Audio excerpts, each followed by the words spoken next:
ওকে, শুভ সকাল, আসসালামু আলাইকুম প্রিয় শিক্ষার্থী বন্ধুরা। আশা করছি অনেক বেশি ভালো আছো এবং গত রাতে আমরা যে প্যাসেজ গুলো পড়িয়েছি সবগুলোর কনসেপ্ট তোমরা সবাই ক্লিয়ার হয়েছো। আমরা আজকে আরো 6টি প্যাসেজের মধ্যে আমরা আজকে আরো 5টি প্যাসেজ শেষ করবো ইনশাল্লাহ। এই প্যাসেজ গুলো যদি তুমি পারো, যারা বুঝে এরা হচ্ছে আগে প্যাসেজ পড়ে, কারণ তুমি উইথ ক্লুজ উইদাউট ক্লুজ হয়তো তুমি এক্সপার্ট না হলে উত্তর দিতে পারবে না, হয়তো কোনোভাবে ম্যানেজ হলে তুমি উত্তর দিতে পারবা এই উইথ ক্লোজ এবং উইদাউট ক্লোজ। রিয়ারে তো তোমার কোনো না কোনো ভাবে ম্যানেজ হবে হলের মাধ্যমে এসে, সেগুলো তোমরা দিবে। কিন্তু এই যে প্যাসেজের উত্তর তো তোমার নিজেকে প্রশ্নের উত্তর লিখতে হবে। আর প্যাসেজ জানা থাকলে, মোটামুটি প্যাসেজের আইডিয়াটা তোমার মাথায় থাকলে তুমি দেখবা যে সিকিউ যেগুলো আছে সেগুলো উত্তর দিতে পারবা, ফ্লো চার্টের উত্তর দিতে পারবা, সামারির উত্তর দিতে পারবা। সো আমাদেরকে অবশ্যই প্যাসেজ আগে শেষ করব, বিকেলে with cloze without close rearrange শেষ করব, রাতে রাইটিং পার্ট শেষ করব, সুন্দর করে পরীক্ষা দিতে চলে যাব। রাইটিং শেষ মুহূর্তে শুধু আমি যা যা বলবো এগুলো মাথায় নিয়ে যাবা আর খাতায় হুবহু লিখে দিয়ে আসবা সুন্দর করে। ওইগুলো আবার অটো কোনো রাইটিং আমি পড়াই না, ওই তোমার যেগুলো পড়াবো সেগুলো খুবই গুরুত্বপূর্ণ এবং সেগুলো দিয়ে তুমি যে কোনো উত্তর দিতে পারবো। সো প্রিয় শিক্ষার্থী বন্ধুরা, আমাকে একটু কমেন্টস করে জানিয়ে দাও ক্লাসটি নেটে লাইটে সাউন্ডে ক্লিয়ার আছে কিনা এবং শোনা যাচ্ছে লেখা যাচ্ছে কিনা। আমরা শুরু করবো আমাদের আজকের ক্লাসটি। আমরা সবাই একটু আজকের লাইভটি দ্রুত শেয়ার করে দিব এবং এই প্যাসেজটি দ্রুত খুলে ফেলবো। খুলে আমাকে একটু কমেন্ট সেকশনে জানাও যে ভাই হ্যাঁ প্যাসেজ আমরা খুলেছি ওয়াই এডুকেশন। এটা ভাইকে সবাই কমেন্টস করে জানাও আমরা প্যাসেজটি খুলেছি।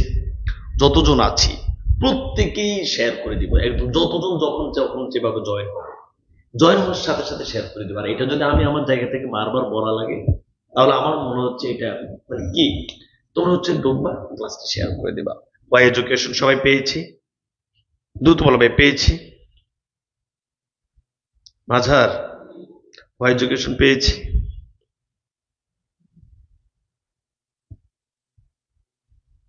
কই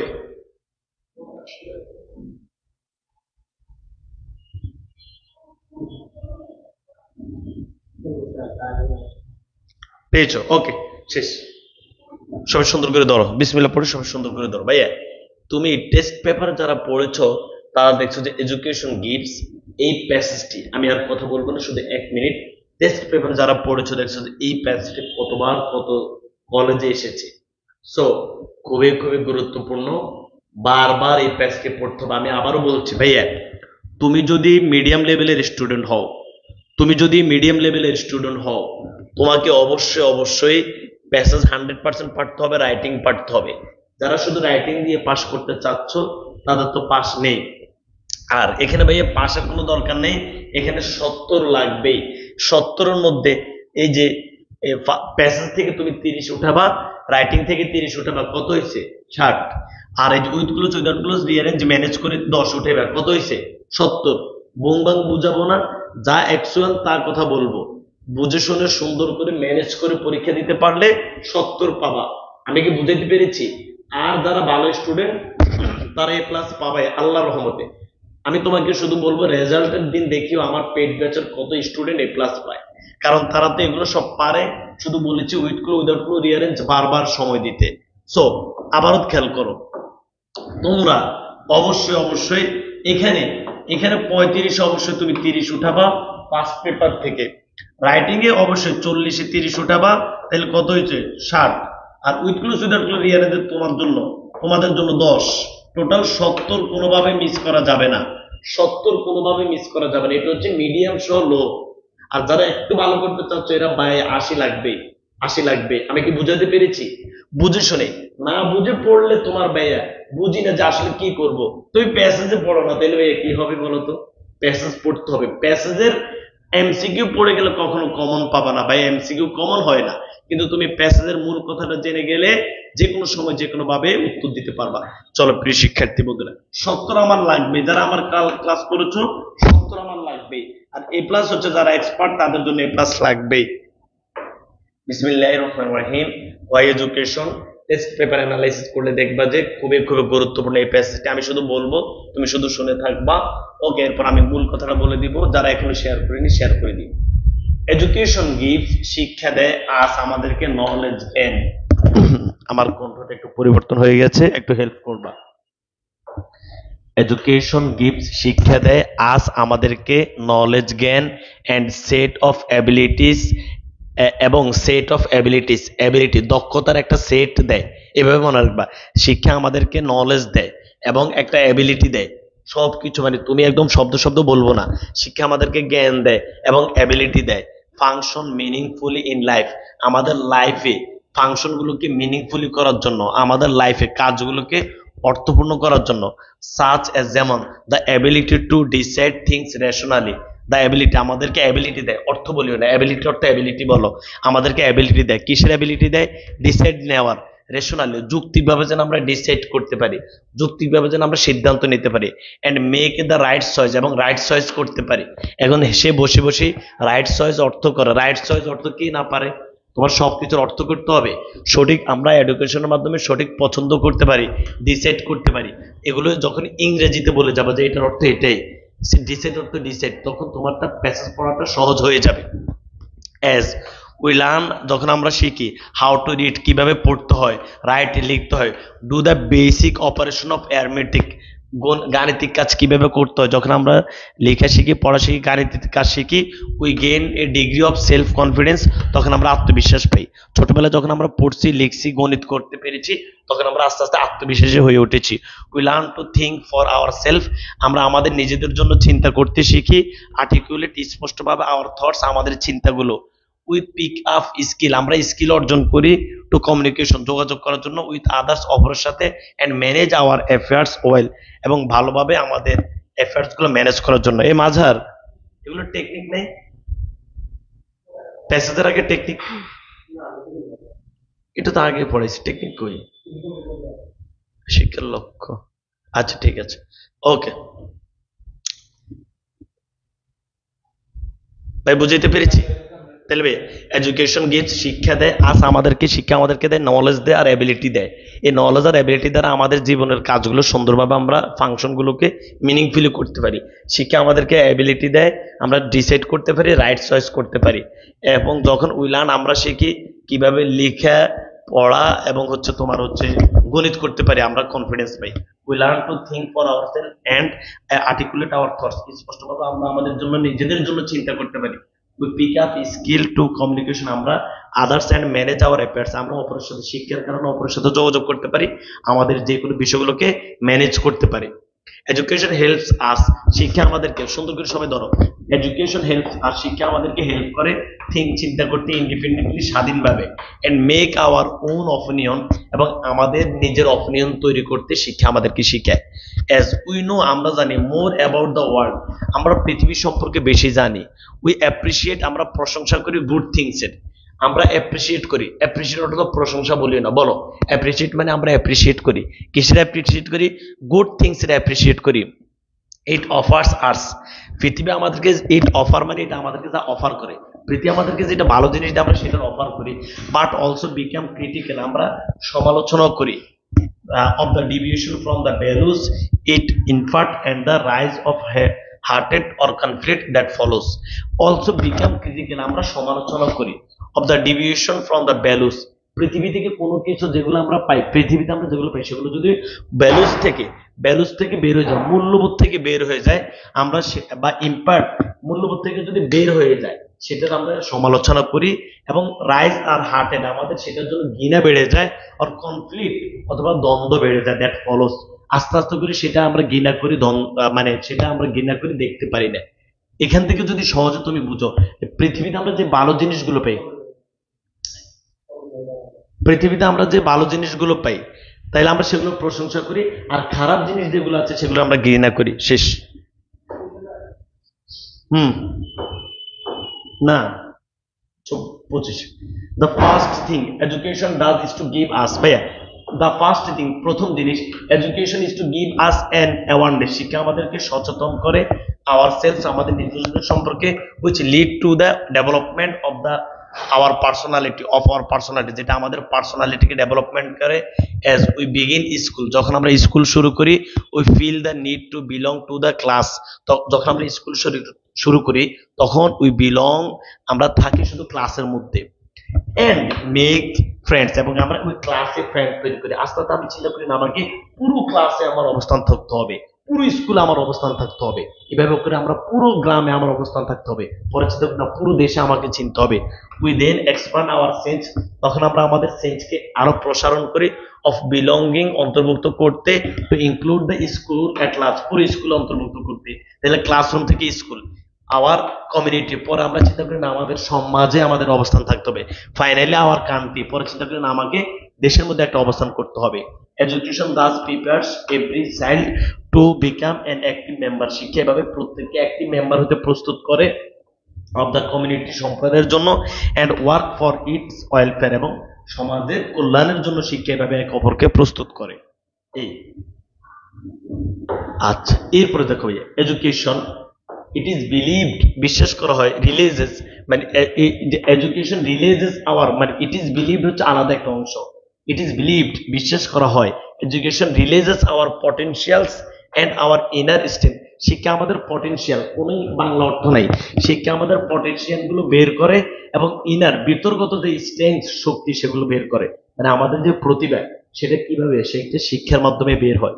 ইট sharpens our intellect and develop our creativity, শিক্ষা আমাদের শার্প করে, এভাবে যারা পড়ে তারা একদম সহজে মনে রাখবে, বলে ইট শার্প, এটা শার্প করে আমাদের ইন্টেলেক্ট, ইন্টেলেক্ট বুদ্ধি শার্প করে, এবং আমাদের ডেভেলপ করে creativity.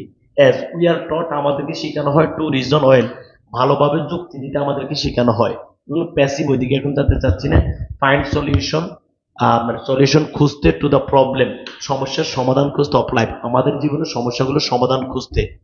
We become productive member of society, আমরা সমাজের কার্যকর সদস্য হই। এডুকেশন বাই ডেফিনেশন, শিক্ষা এভাবে প্রোগ্রেসিভ অ্যান্ড লিবারাল, শিক্ষা হচ্ছে প্রগতিশীল এবং হচ্ছে স্বাধীন। টিচিং আছে, আমাদেরকে শেখানো হয় রেসপেক্ট, সম্মান করতে, হিউম্যান ডাইভার্সিটি, মানবিক যে বৈচিত্র্যতা আছে, কালচার মানে আমরা মানুষের যে ভিন্নতা আছে, হিন্দু বৌদ্ধ খ্রিস্টান সবাইকে সম্মান করতে হবে, সবার কালচার সম্মান করতে হবে, সবার রিলিজিয়ান সম্মান করতে হবে, ধর্ম ডিফারেন্সেস যা আছে এগুলোকে শিখায় শিক্ষা। If all of us practice this values in life, যদি সবাই এই ধরনের প্র্যাকটিসকে আমরা মানে এই ধরনের ভ্যালুগুলোকে আমরা প্র্যাকটিস করি, the world become a much happier place, বিশ্ব অনেক সুন্দর একটা জায়গা হয়ে যাবে। এডুকেশন অলসো ফরসার, ও বাবারে আরো আছে তো, বিসমিল্লাহির রহমানির রহিম। এডুকেশন এই ডিফারেন্সটা অনেক জায়গায় আসছে। এডুকেশন অলসো ফরসার critical thinking and provides us a set of competencies, তুমি শুধু এটা মনে রাখবে যে শিক্ষা আমাদেরকে দেয় কি দেয়, শিক্ষা আমাদেরকে একটা যোগ্যতার একটা সেট দেয়, সেটার মধ্যে কি আছে, লাইফ স্কিল আছে, enable us to become competitive, এবং আমরা যেন কম্পিটিটিভ হতে পারি, প্রতিযোগী হতে পারি, in the most challenging of circumstance, মানে একদম চ্যালেঞ্জিং যে পরিস্থিতিগুলো আছে সেখানে যেন আমরা কম্পিটিটিভ হতে পারি। এডুকেশন অলসো টিচেস, শিক্ষা আমাদের শিখায় টু অ্যাপ্রিসিয়েট বিউটির প্রশংসা করতে, এবং বাউন্টিস সৌন্দর্য এবং প্রাচুর্য, তো তুমি বলবা বল বিউটি এবং বাউন্টিস এর আমরা অ্যাপ্রিসিয়েট করবো, এটা আমাদেরকে শিক্ষা শিখায়। School, school is not the only, মানে হাউএভার হচ্ছে তোমাদের বাক্যের প্রথমে হবে আর কি connectors. School is not only place where a child gets education, শুধু স্কুল নয় যেখানে একজন শিশু শিখবে। এই বাংলা পোয়েম, একটা বাংলা কবিতা টেলস আস, আমাদেরকে হলো that's nature can be our best teacher, তোমাদের এমসিকিউ থাকবে আমাদের বেস্ট টিচার কোনটা, নেচার, নেচার ক্যান বি, তুমি শুধু এমসিকিউতে যে লাইন আছে ওই লাইন প্যাসেজের কোথায় আছে খুঁজবা। Nature can be our best teacher, best teacher মানে নেচার হচ্ছে প্রকৃতি হচ্ছে আমাদের সবচেয়ে সেরা শিক্ষক। Here are a couple of lines from the poem in English translation, ওই যে কবিতা যেটা পোয়েম যেটা আছে, এই পোয়েম বলো, পোয়েম বাংলা অর্থ করতে যাইও না, পোয়েমের দুই লাইন এখানে দেওয়া হবে। সেই দুই লাইন কি কি, সেই দুই লাইন হচ্ছে the sky has taught me to be liberal, আকাশ আমাদেরকে স্বাধীন হইতে শিখায়, লিবারাল হইতে শিখায়। এমসিকিউ থাকলে ঠাস করে উত্তর দিয়ে দেবে, কেন, কারণ আকাশ সবার জন্য। The wind has given me the motto to be industrious, বাতাস আমাদেরকে ইন্ডাস্ট্রি হইতে শিক্ষা দেয়, মটো মানে শিক্ষা, ইন্ডাস্ট্রি মানে পরিশ্রমী, ইন্ডাস্ট্রিয়াস বাতাস আমাদেরকে, বাতাস খুবই পরিশ্রমী। Okay, if we can make nature our friends, যদি আমরা নেচারকে আমাদের ফ্রেন্ড বানাই, ফিলোসোফার এবং গাইড, আমরা যদি আমাদের ফিলোসোফার দর্শন বানাই এবং গাইড বানাই, we can learn lesson about life, আমরা জীবন সম্পর্কে অনেক কিছু শিখতে পারি। Combined with what hour schools teaches us, এবং আমাদের স্কুল থেকে যেটা শিখি সেটা, প্রকৃতি থেকে যেটা শিখি, দুটোটা যদি আমরা একসাথে করি, will prepare us for the future, আমরা ফিউচারের জন্য অনেক ভালোভাবে তৈরি হতে পারবো। ওকে, এই হচ্ছে এডুকেশন, হোয়াই এডুকেশন। সবাই এবার হোয়াই এডুকেশনের মূল কথা ধরে ফেলি। মূল কথা হচ্ছে শিক্ষা কি দেয়, শিক্ষা আমাদেরকে হচ্ছে সুন্দর, ভাইয়া সুন্দর করে তুমি হচ্ছে তোমার মতো করে লিখে ফেলবা।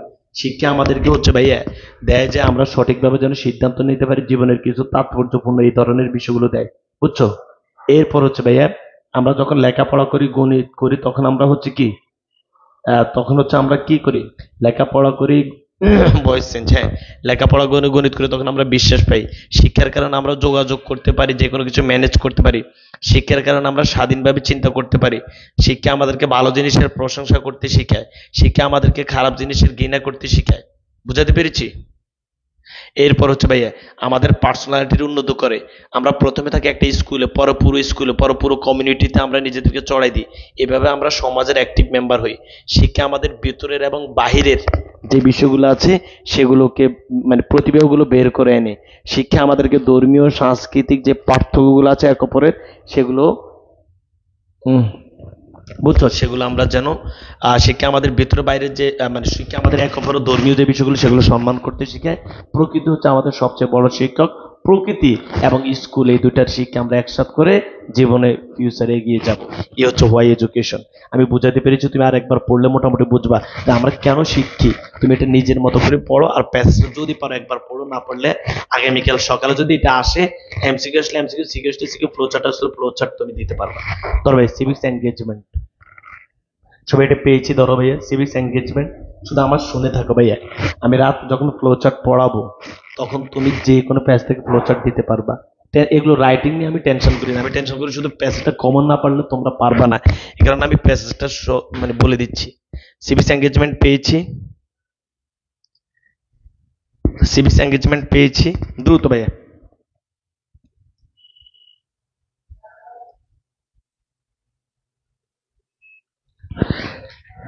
সিভিক্স এনগেজমেন্ট পেয়েছি, দ্রুত বলো ভাইয়া।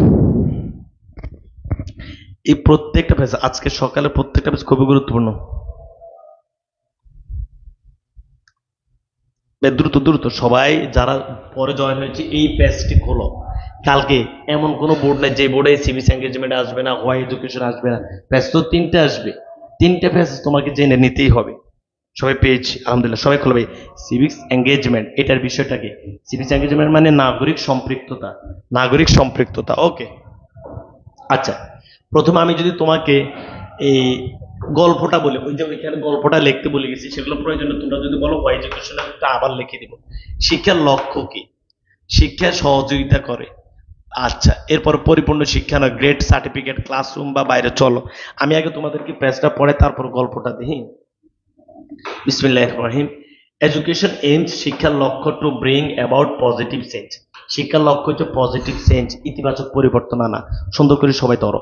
তুমি ভাই, তুমি যদি লো লেভেলের স্টুডেন্ট হও, ইংরেজি বই না পেয়ে লাইনটা পড়া শুরু করো, তুমি কি পজিটিভ শব্দ বুঝো না, চেঞ্জ বুঝো না? দেখবা যে ইনশাল্লাহ এই বাংলা কোনো অর্থ নেই, বলে এটার অর্থ এটা। এডুকেশনের এইম হচ্ছে, এইম বুঝো না, বলে এডুকেশনের এইম হচ্ছে পজিটিভ চেঞ্জ করা। এবার তোমার ইংরেজিকে ইংরেজি করে ফেলবে, শেষ। এডুকেশনের এইম হচ্ছে পজিটিভ চেঞ্জ করা। ওকে, এমসিকিউ আসলে দিয়ে দিবে, কোথায় পজিটিভ চেঞ্জ করবে? ইন আওয়ার বিহেভিয়ার, আমাদের বিহেভিয়ারে, আমাদের আচরণে। ইট হেল্প আস, এটা আমাদেরকে সহযোগিতা করে। ট্রাই টু চেঞ্জ, পরিবর্তন হইতে। আওয়ার লিভস, আমাদের জীবন। As well as the society, এবং আমাদের সমাজ। উই লিভ ইন, আমরা যেখানে বাস করি। শিক্ষা এই যে ভাইয়া, এটা হচ্ছে লাইফ আছে না, লাইফের প্লুরাল। এখন ওইদিকে যেতে চাচ্ছি না। এডুকেশন, শিক্ষার লক্ষ্য হচ্ছে পজিটিভ চেঞ্জ আনা আমাদের আচরণে। এটা আমাদেরকে হেল্প করে। Try to change our lives, আমাদের জীবনগুলো। অ্যাজ ওয়েল এজ, এবং দ্য সোসাইটি, সমাজে যেন আমরা পরিবর্তন আনি। উই লিভ ইন, যেখানে আমরা বাস করি। Education that does not illuminate hour minds, শিক্ষা শুধু আমাদের মাইন্ড আলোকিত করে না। or does not inspire us to work for the community, অথবা শিক্ষা শুধু সমাজের জন্য কাজ করতে আমাদেরকে উৎসাহিত করে না। is not complete at all, education is not all about getting, শিক্ষা শুধু ভাইয়া এডুকেশন, আচ্ছা এটা, education is not all about getting grades, শিক্ষা শুধু সার্টিফিকেট পাওয়া নয়, ওর গেটিং গ্রেডস, গ্রেড পাওয়া নয়, ওর রিসিভিং সার্টিফিকেট, অথবা সার্টিফিকেট পাওয়া নয়। We use education to make life better, আমরা শিক্ষাকে ব্যবহার করি জীবনকে বেটার করার জন্য। আবার খেয়াল করো, এডুকেশন এম, শিক্ষার লক্ষ্য to bring about positive change, ইতিবাচক পরিবর্তন আনা। ইন আওয়ার বিহেভিয়ার, আমাদের আচরণে। ইট হেল্প আস, এটা আমাদেরকে হেল্প করে try to change our lives, আমাদের জীবনগুলো যেন আমরা পরিবর্তন করার চেষ্টা করি, অ্যাজ ওয়েল এজ, এবং দ্য সোসাইটি, সমাজে উই লিভ ইন, যেখানে আমরা বাস করি। এডুকেশন, শিক্ষা, that does not eliminate our mind, শিক্ষা শুধু আমাদের মাইন্ডকে আলোকিত করে না, or does not inspire us to work for the community, অথবা সম্প্রদায়ের জন্য শুধু কাজ করতে উৎসাহিত করে না, is not complete at all, এটা শুধু এটা শুধু পরিপূর্ণ শিক্ষা নয়। শিক্ষা শুধু আমাদের মাইন্ড আলোকিত করে না, অথবা সমাজের জন্য কাজ করতে উৎসাহিত করে না, এটা পরিপূর্ণ শিক্ষা নয়। মানে আরো আছে শিক্ষা, সেটা বলবে। Education is not all about getting grades, শিক্ষা শুধু তুমি একটা গ্রেড পাবা এই জিনিসটি নয়, অথবা রিসিভিং সার্টিফিকেট রিসিভ করবে এটা নয়। Use education to make life better, আমরা শিক্ষাকে ব্যবহার করি লাইফকে বেটার করার জন্য।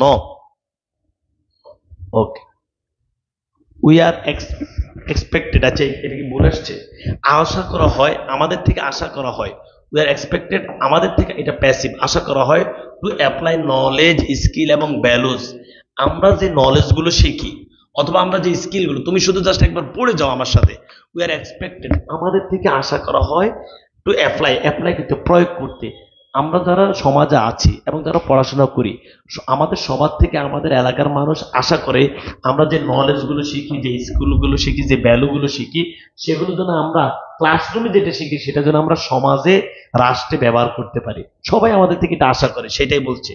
উই আর এক্সপেক্টেড, আশা করা হয়, to apply the knowledge, skill এবং ভ্যালুজ, আমরা যে নলেজগুলো শিখেছি, যে স্কিলগুলো, যে ভ্যালুজগুলো শিখছি, that we learn in classroom, in our engagement, আমাদের ক্লাসরুমে আমরা যেগুলো শিখছি, উইথ, আমরা আমাদের engagement with the world that lies outside, আমরা যখন বিশ্বের বিশ্বে মানে সমাজে, রাষ্ট্রের অন্যান্য জায়গায় যখন আমরা এঙ্গেজমেন্ট হব, তখন সেটা আমরা অবশ্যই ব্যবহার করব। জাস্ট এতটুকু বুঝো যে আমরা ক্লাসরুমে যেটা শিখছি, তখন আমরা ওয়ার্ল্ডের যেখানে যাব, যেখানে যখন যা দরকার সেটা আমরা ব্যবহার করবো, যে knowledge, skill, values. We can do so in many different ways, এবং এটা আমরা বিভিন্ন ভাবে করতে পারি। Let's have a look at how education works, চলো আমরা দেখি শিক্ষা কিভাবে কাজ করে, তাইলে এটার গল্পটা শোনো। শিক্ষার লক্ষ্য কি বলো, তুমি এটা এখন মুখস্থ করে বলো, শিক্ষার লক্ষ্য হচ্ছে পজিটিভ চেঞ্জ আনা। শিক্ষা আমাদেরকে সহযোগিতা করে কি করতে, শিক্ষা আমাদেরকে কি করতে সহযোগিতা করে, শিক্ষা আমাদের যে মাইন্ড আলোকিত করতে, বা এই ধরনের বিষয়গুলো, মানে শুধু গ্রেড পাওয়া, সার্টিফিকেট পাওয়া, এই ধরনের এগুলো পরিপূর্ণ শিক্ষা নয়, শিক্ষার উদ্দেশ্য নয়। আমরা ক্লাসরুমে যেটা শিখি আমরা সেটা বাইরে যেন প্রয়োগ করতে পারি। চলো এখন আমরা দেখবো শিক্ষা কিভাবে কাজ করে। এইভাবে প্রত্যেকটা প্যারাকে এইভাবে আলাদা আলাদা করে ফেলবে। ওকে,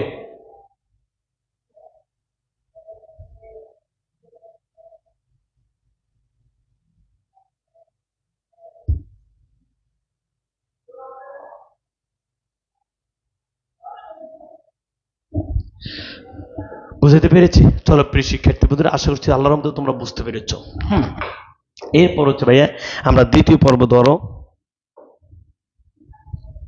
আচ্ছা, লার্নার্স মানে যারা শিক্ষার্থীরা আছে, লার্নার্স, আমি শুধু একবার বলে যাই, শুধু ধারণাটা নিয়ে যাও। Civic engagement is highly appreciated all over the world, যারা সিভিক এঙ্গেজমেন্ট মানে পড়াশোনা করে, এই শোনো, তোমরা অনেকেই ওই যে কি রেড ক্রিসেন্ট আরো কি কি করো না, অনেকে দেখবে মানে পড়াশোনার পাশাপাশি সমাজের জন্য কাজ করে, এই যারা কাজ করে এদেরকে সবাই প্রশংসা করে, right? So civic engagement is highly appreciated all over the world, পুরো পৃথিবী জুড়ে সিভিক এঙ্গেজমেন্ট প্রশংসিত। Civic engagement means, civic engagement অর্থ হচ্ছে মানে নাগরিক সম্পৃক্ততা, মানে সমাজের জন্য যে নাগরিকদের সাথে যে সম্পৃক্ততা, ওয়ার্কিং, কাজ করা, টু মেক এ ডিফারেন্স, পার্থক্য করতে ইন দ্য সিভিক লাইফ, নাগরিকের জীবন, তোমার পার্সোনাল লাইফের সাথে, তোমার প্রাইভেট লাইফের সাথে যে তোমার পাবলিক লাইফের যে একটা পার্থক্য আছে, সেটাই তৈরি করে দেয় সিভিক এঙ্গেজমেন্ট। এটাই বলছি যে শোনো, তোমার আমার পার্সোনাল বা প্রাইভেট লাইফ আছে না, এটার সাথে যে পাবলিক লাইফের পার্থক্য, পার্সোনাল লাইফ আমি একরকম, পাবলিক লাইফ আমি আরেক রকম, এটাই সিভিক এঙ্গেজমেন্ট করে দেয়। The public life of the citizen as contrast, public life of the citizen, একজন নাগরিকের পাবলিক লাইফ কন্ট্রাস্টেড, তুলনা with the private or personal life, একজন নাগরিকের পাবলিক লাইফের সাথে তার প্রাইভেট বা পার্সোনাল লাইফের যে পার্থক্য, সেটাই সিভিক এঙ্গেজমেন্ট করে দেয়। অফ দ্য কমিউনিটি, সম্প্রদায়, ইউজিং, আমরা এটা কিভাবে পার্থক্য করব, আমাদের যে নলেজ, স্কিল, ভ্যালুজ এবং মোটিভেশন গুলো আছে, নলেজ, স্কিল, ভ্যালুজ এবং মোটিভেশন গুলো আমরা সমাজে ব্যবহার করে এই আমাদের পাবলিক লাইফ এবং পার্সোনাল লাইফ পার্থক্য করতে পারবো। সিভিক্স, আচ্ছা এই পর্যন্ত বুঝছো। সিভিক্স এঙ্গেজমেন্ট প্রমোটস করে, সিভিক্স এঙ্গেজমেন্ট উন্নত করে দ্য কোয়ালিটি অফ লাইফ, জীবন মাত্রার মান ইন এ কমিউনিটি, সম্প্রদায়ের, বাই কন্ট্রিবিউটিং, অবদান রেখে to the improvement of health এবং ওয়েলবিং অফ দ্য পিপল। আমরা সিভিক্স এঙ্গেজমেন্টে কিভাবে অবদান রাখি? তুমি জনগণের স্বাস্থ্যে এবং জনগণের কল্যাণের জন্য কাজ করে আমরা সিভিক্স এঙ্গেজমেন্টে অবদান রাখতে পারি। এই অংশটুকু তুমি কি বুঝছো? যে সিভিক্স এঙ্গেজমেন্ট হচ্ছে যে কি, যে পাবলিক লাইফের সাথে প্রাইভেট লাইফের যে পার্থক্য সেটা কিভাবে করে নলেজ, স্কিল, ভ্যালুজ এবং যা আছে সেগুলোকে আমরা মনে করো হচ্ছে আর নলেজ ও ভ্যালুজ ব্যবহার করে আমরা পাবলিক, প্রাইভেট, পার্সোনাল লাইফগুলো পার্থক্য করতে পারি। আর আমরা সমাজের মানুষের স্বাস্থ্য এবং কল্যাণের জন্য কাজ করে আমরা হচ্ছে ইমপ্রুভমেন্ট করতে পারি। ওকে, সিভিক্যালি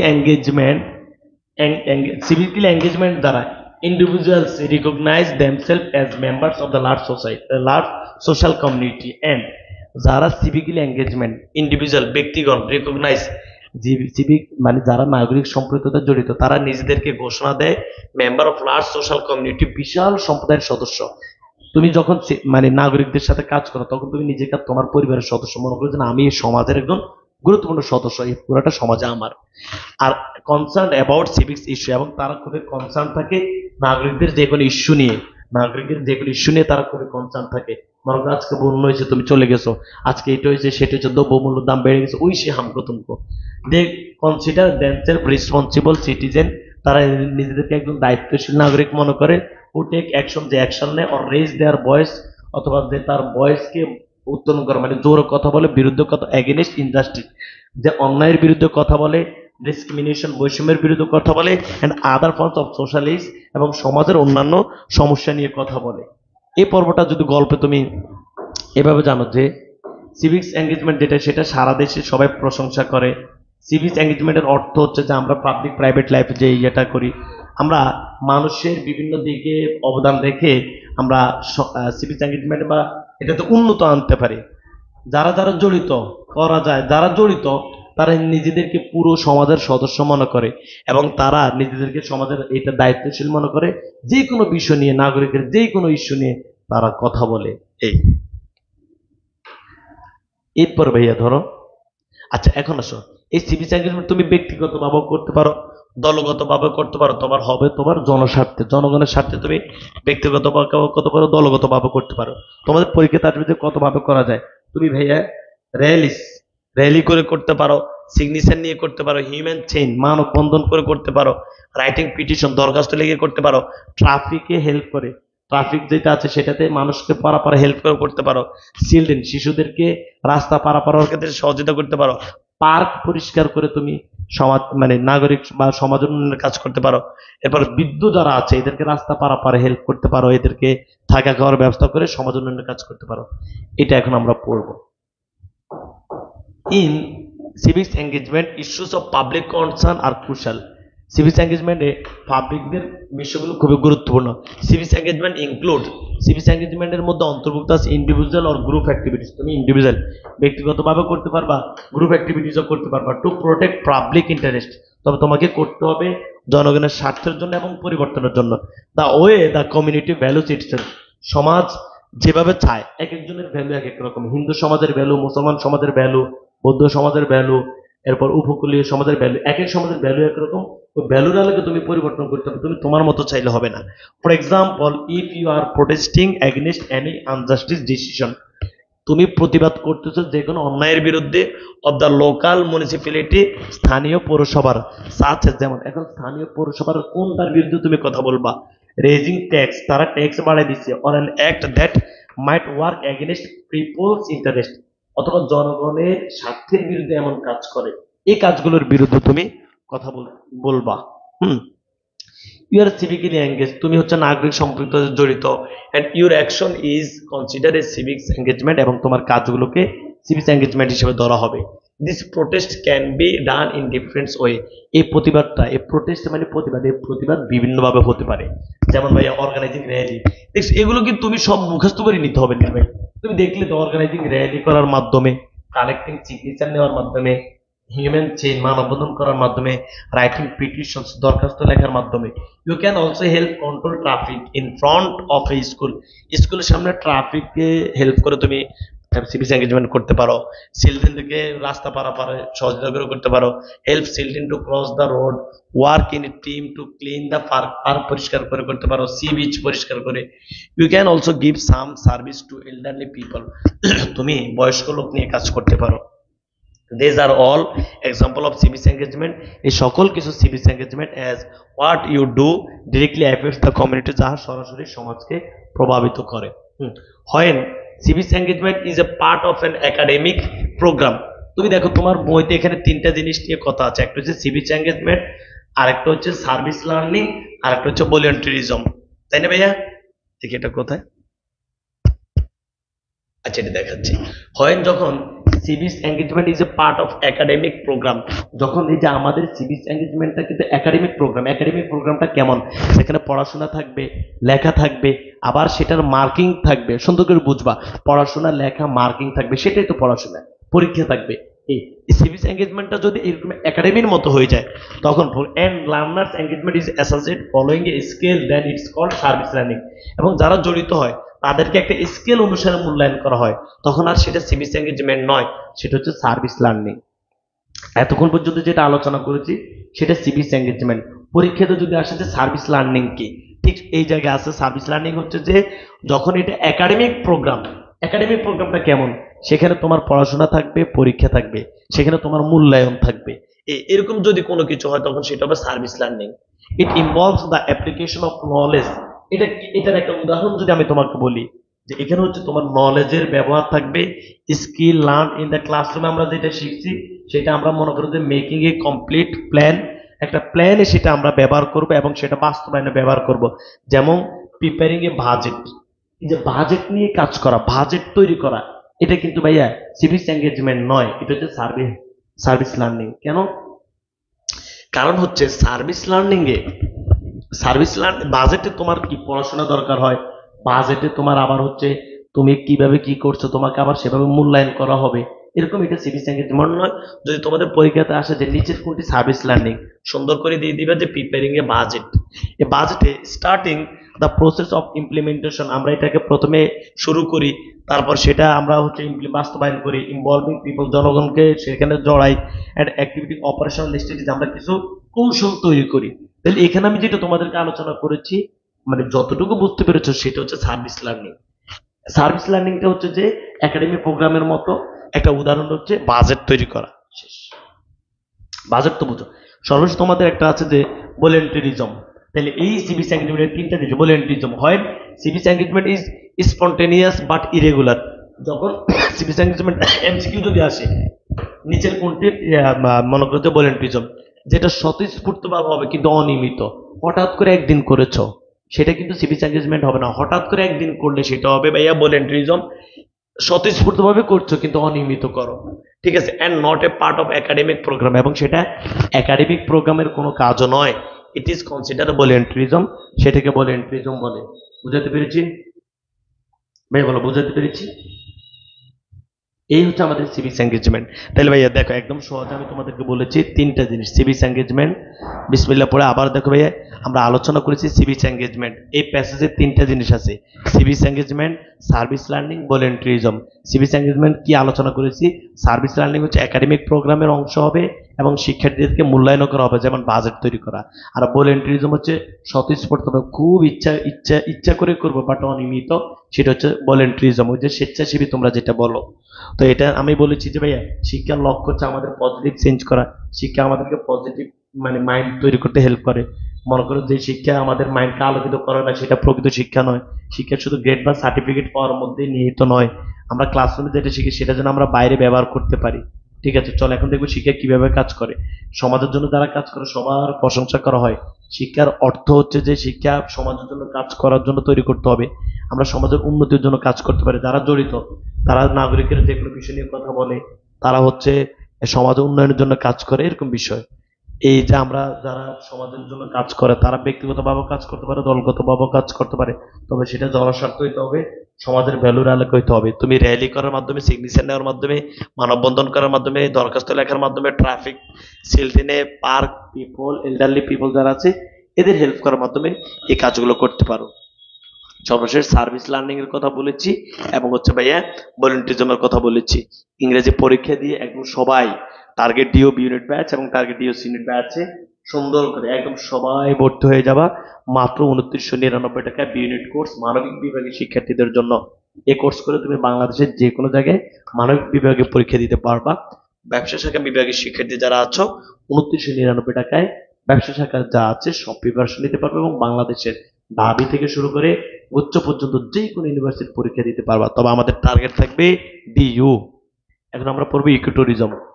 সবাই বলো ভাই ইকোট্যুরিজম পেয়েছি, খোলো। শুধু শুনে রাখো, কালকে যেন অন্তত দেওয়া যায়, বুঝছো?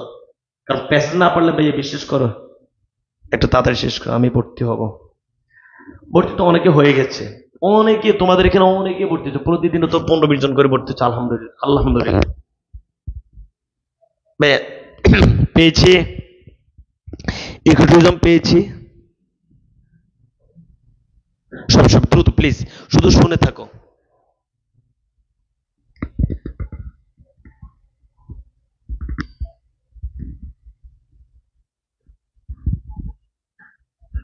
হোয়াট ইজ সিভিস এঙ্গেজমেন্ট? একদম সহজ স্যার। ক্লাস কখন হবে? কি ক্লাস কখন হবে? ভার্সিটি অ্যাডমিশন, তোমাদের পরীক্ষার পরে ভার্সিটি অ্যাডমিশন, বাট এখন ভর্তি চলছে অফারে। বলো ভাই সবাই সিভিস সরি ইকো ট্যুরিজম এই পেজটি খুলেছি। এই যে তোমরা এত এক একজনের জায়গায় এক একজনের বইতে এক এক ইউনিট, তুমি ভাই প্লিজ সবাই খোলো। সূচিপত্র যাও না, সূচিপত্র যাও, গেলে দেখবা সিভিস এঙ্গেজমেন্ট আছে। সরি ইকোট্যুরিজম, ইকোট্যুরিজম তুমি পাবা ভাই তোমাদের tours and travels, tours and travels যে প্যাসেজ আছে ইউনিট আছে সেখানে পাবা ট্যুরস এন্ড ট্রাভেলস। সূচিপত্র যাও সবাই, গিয়ে ট্যুরস এন্ড ট্রাভেলস ধরো, সেটা সেখানে যাও ইকোট্যুরিজম।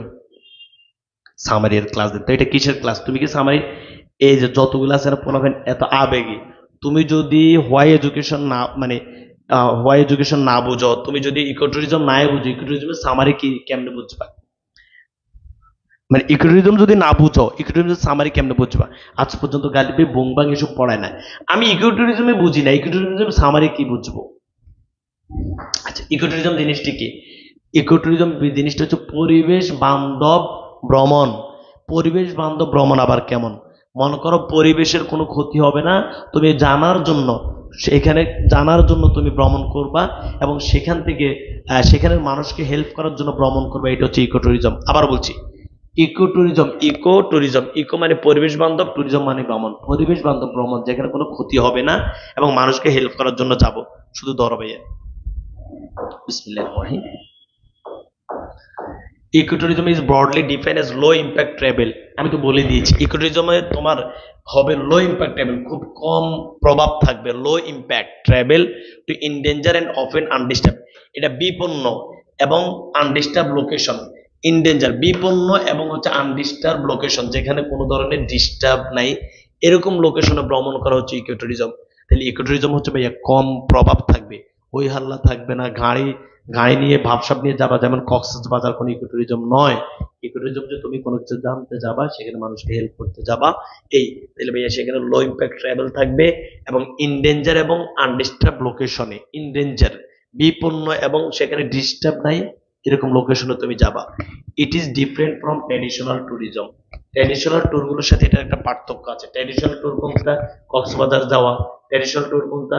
এই যে তুমি রাঙ্গামাটি বিভিন্ন জায়গায় যাও। আচ্ছা because it allows the traveller, এটা ভ্রমণকারীকে অনুমতি দেয় টু বিকাম এডুকেটেড, শিক্ষিত হইতে, মানে একদম শিক্ষা সফর। অ্যাবাউট দ্য এরিয়াস, এরিয়া সম্পর্কে।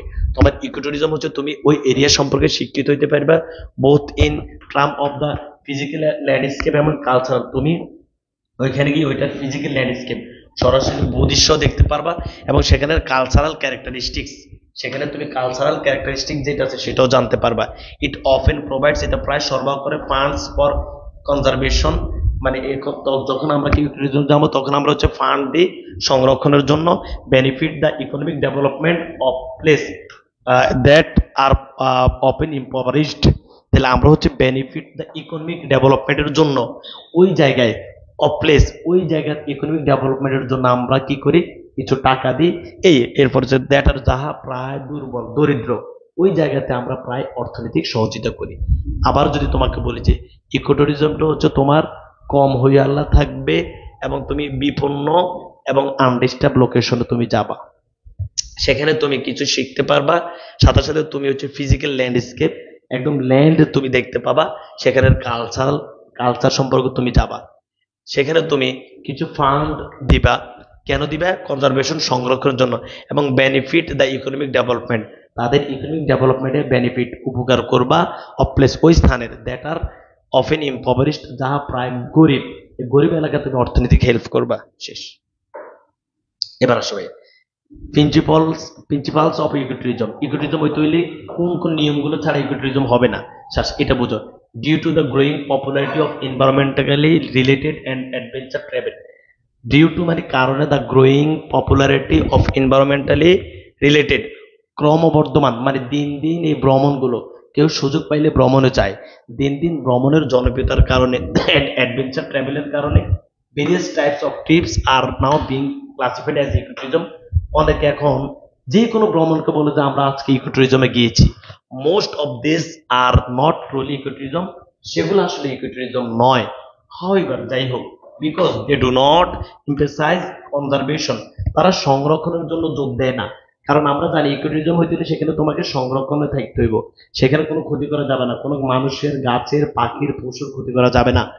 এডুকেশন সেখানে আমরা জানি শিক্ষার জন্য জোর দেয় না, কনজারভেশনের জন্য জোর দেয় না, লো ইম্প্যাক্ট ট্রাভেলের জন্য জোর দেয় না। এগুলো থাকতেই হবে। ইকোট্যুরিজম হইতে হলে কনজারভেশন থাকতে হবে, এডুকেশন থাকতে হবে, লো ইম্প্যাক্ট ট্রাভেল থাকতে হবে, সোশ্যাল এবং কালচারাল পার্টিসিপেশন। তুমি সেখানে গিয়ে সেখানে যে সোশ্যাল সামাজিক যে বিষয়গুলো আছে এবং কালচারাল পার্টিসিপেশন, তাদের সংস্কৃতিতে জড়িত হয়, এই বিষয়গুলো তো জোর দেয় না। এই কারণে যে কোনো ভ্রমণ ইকোট্যুরিজম হবে না। তুমি যদি কিছু নাও বুঝো, অন্তত তুমি এটা তো বুঝছো যে ইকোট্যুরিজম হইতে হলে কনজারভেশন লাগবে, এডুকেশন লাগবে, লো ইম্প্যাক্ট ট্রাভেল লাগবে, সোশ্যাল এবং কালচারাল পার্টিসিপেশন লাগবে in the location being visited. আমরা যে লোকেশনে ভিজিট করব সেই লোকেশনে এই বিষয়গুলো থাকবে, সেটা ইকোট্যুরিজম হবে। এবার মূল নিয়মগুলো একটু দেখো ভাইয়া। মূল নিয়মগুলো হচ্ছে, দেয়ারফর অতএব to be consider ecotourism it must meet the following principle. মানে যদি কোনো কিছু ইকোট্যুরিজম হইতে হয়, সেটার নিচের অবশ্যই প্রিন্সিপাল গুলো থাকতে হবে। হ্যাঁ, এই প্রিন্সিপালটা কে দিছে? এই প্রিন্সিপালটা দিছে টিআইএস, বলো international ecotourism society. International ecotourism society 2015 সালে এই নিয়মগুলো দিয়েছে। 1 নাম্বার নিয়ম, minimize the impact of visiting the location. যে লোকেশন আমরা ভিজিট করবো সেটার ইম্প্যাক্ট হবে মিনিমাইজ, খুব কম ইম্প্যাক্ট হবে। একদম যে কিচ্ছু বুঝে না সেও পড়াটা বুঝবে, একদম এত সহজ কথা। আমরা সেখানে গিয়ে, তুমি সেখানে গিয়ে ভাইয়া কক্সবাজার আমরা যেটা করি সেখানে সেটা করা যাবে না। Build respect and awareness of the travelers. আমরা বিল্ড রেসপেক্ট, সম্মান করতে হবে, আমাদের ভিতরে সচেতনতা থাকতে হবে ট্রাভেলার্স ভ্রমণকারীর, for the environment and cultural practice. যে জায়গায় যাব সেই জায়গার এনভায়রনমেন্ট এবং সেই জায়গার কালচারাল প্র্যাকটিস আমাদের সচেতনতা থাকতে হবে। Ensure that the tourism provides positive experience. আমরা অবশ্যই পজিটিভ, ইতিবাচক অভিজ্ঞতা আনতে হবে উভয়ের জন্য, both the travellers and the host. সেখানে যারা আছে এবং ট্রাভেলার্স যারা আছে। তুমি একটা জায়গায় গিয়েছো, গিয়ে সেখানে জানতে গিয়েছো যে সেখানে মারামারি করে আসছে, হয়েছে হয়নি, যে জায়গায় যাবা সেই জায়গার হোস্ট যারা এবং ট্রাভেলার্স যারা, যেমন তুমি সেন্ট মার্টিনে গিয়েছো, সেন্ট মার্টিনের যারা আছে তোমার সাথে, তাদের সাথে একদম ভালো অভিজ্ঞতা, পজিটিভ যেন এক্সপিরিয়েন্স থাকে, বুঝছো।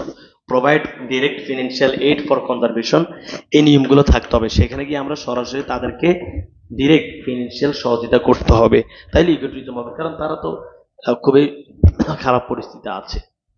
এরপর হচ্ছে ভাইয়া, provide financial aid, empowerment and other benefit for local people. Local পিপলকে আমরা অর্থনৈতিক সহযোগিতা দিব, তাদের এম্পাওয়ারমেন্ট, ক্ষমতায়ন, মানে তাদেরকে কোনো কাজের ব্যবস্থা করে দিব। আদার বেনিফিট লোকাল পিপল, এবং আদার বেনিফিট গুলো ব্যবস্থা করে দিব। Raise the travellers awareness of the host country. Raise the travellers awareness, traveller যারা তাদের অ্যাওয়ারনেস তৈরি করবো হোস্ট কান্ট্রি পলিটিক্যাল, এনভায়রনমেন্টাল এবং সোশ্যাল ক্লাইমেট ওইখানে যারা আছে তাদের পলিটিক্যাল, তাদের এনভায়রনমেন্ট এবং তাদের সোশ্যাল ক্লাইমেট যেগুলো আছে, তিনটা জিনিসের যেন এখান থেকে যারা যাবে, তুমি বিশাল নেতা, ওইখানে গিয়ে তুমি তোমার ব্যবসা দেখানো যাবে না, তুমি মনে করো যে অনেক কিছু, ওইখানে গিয়ে তুমি ওদের পরিবেশের কোনো ক্ষতি করা যাবে না, তুমি ওদের যে জলবায়ু আছে, সামাজিক জলবায়ু, সেটার কোনো ক্ষতি করতে পারবে না, তাহলে তোমার ইকো ট্যুরিজম হবে। এই নিয়মগুলো তোমাকে ফলো করতে হবে। খুবই গুরুত্বপূর্ণ এই প্যাসেজটাও। টেস্ট পেপার যারা পড়ছো তারা দেখছো? সরি, এখানে আর নেই। আচ্ছা আচ্ছা, এইখান থেকে আমি তোমাদেরকে বলি, এটা আমি চেকও করি নাই। ইকো ট্যুরিজমে তোমাদের এখানে, ইকো ট্যুরিজম তোমাদের এখানে অবশ্যই তোমাদেরকে the example of eco tourism, শোনো সুন্দর করে সবাই বুঝো। তোমরা এখানে an example of eco tourism এটা পড়তে হবে, এবং the case of Saint Martin Island এই দুটো পড়তে হবে। An example of eco tourism, the case of Saint Martin Island, এটা তোমাকে পড়তে হবে, বুঝছো?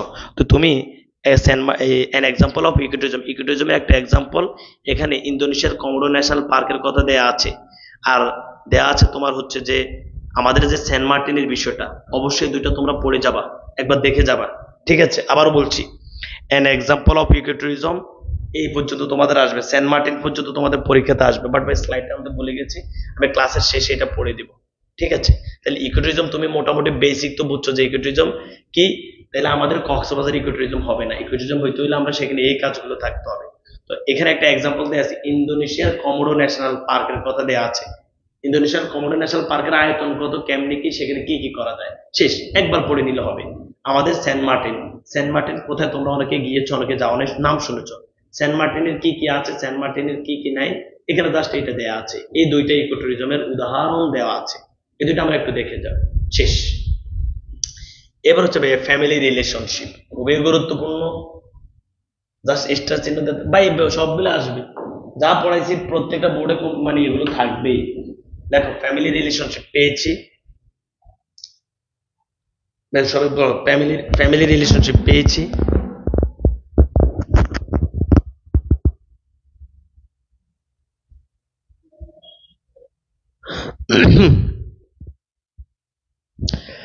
দুধ ভাই,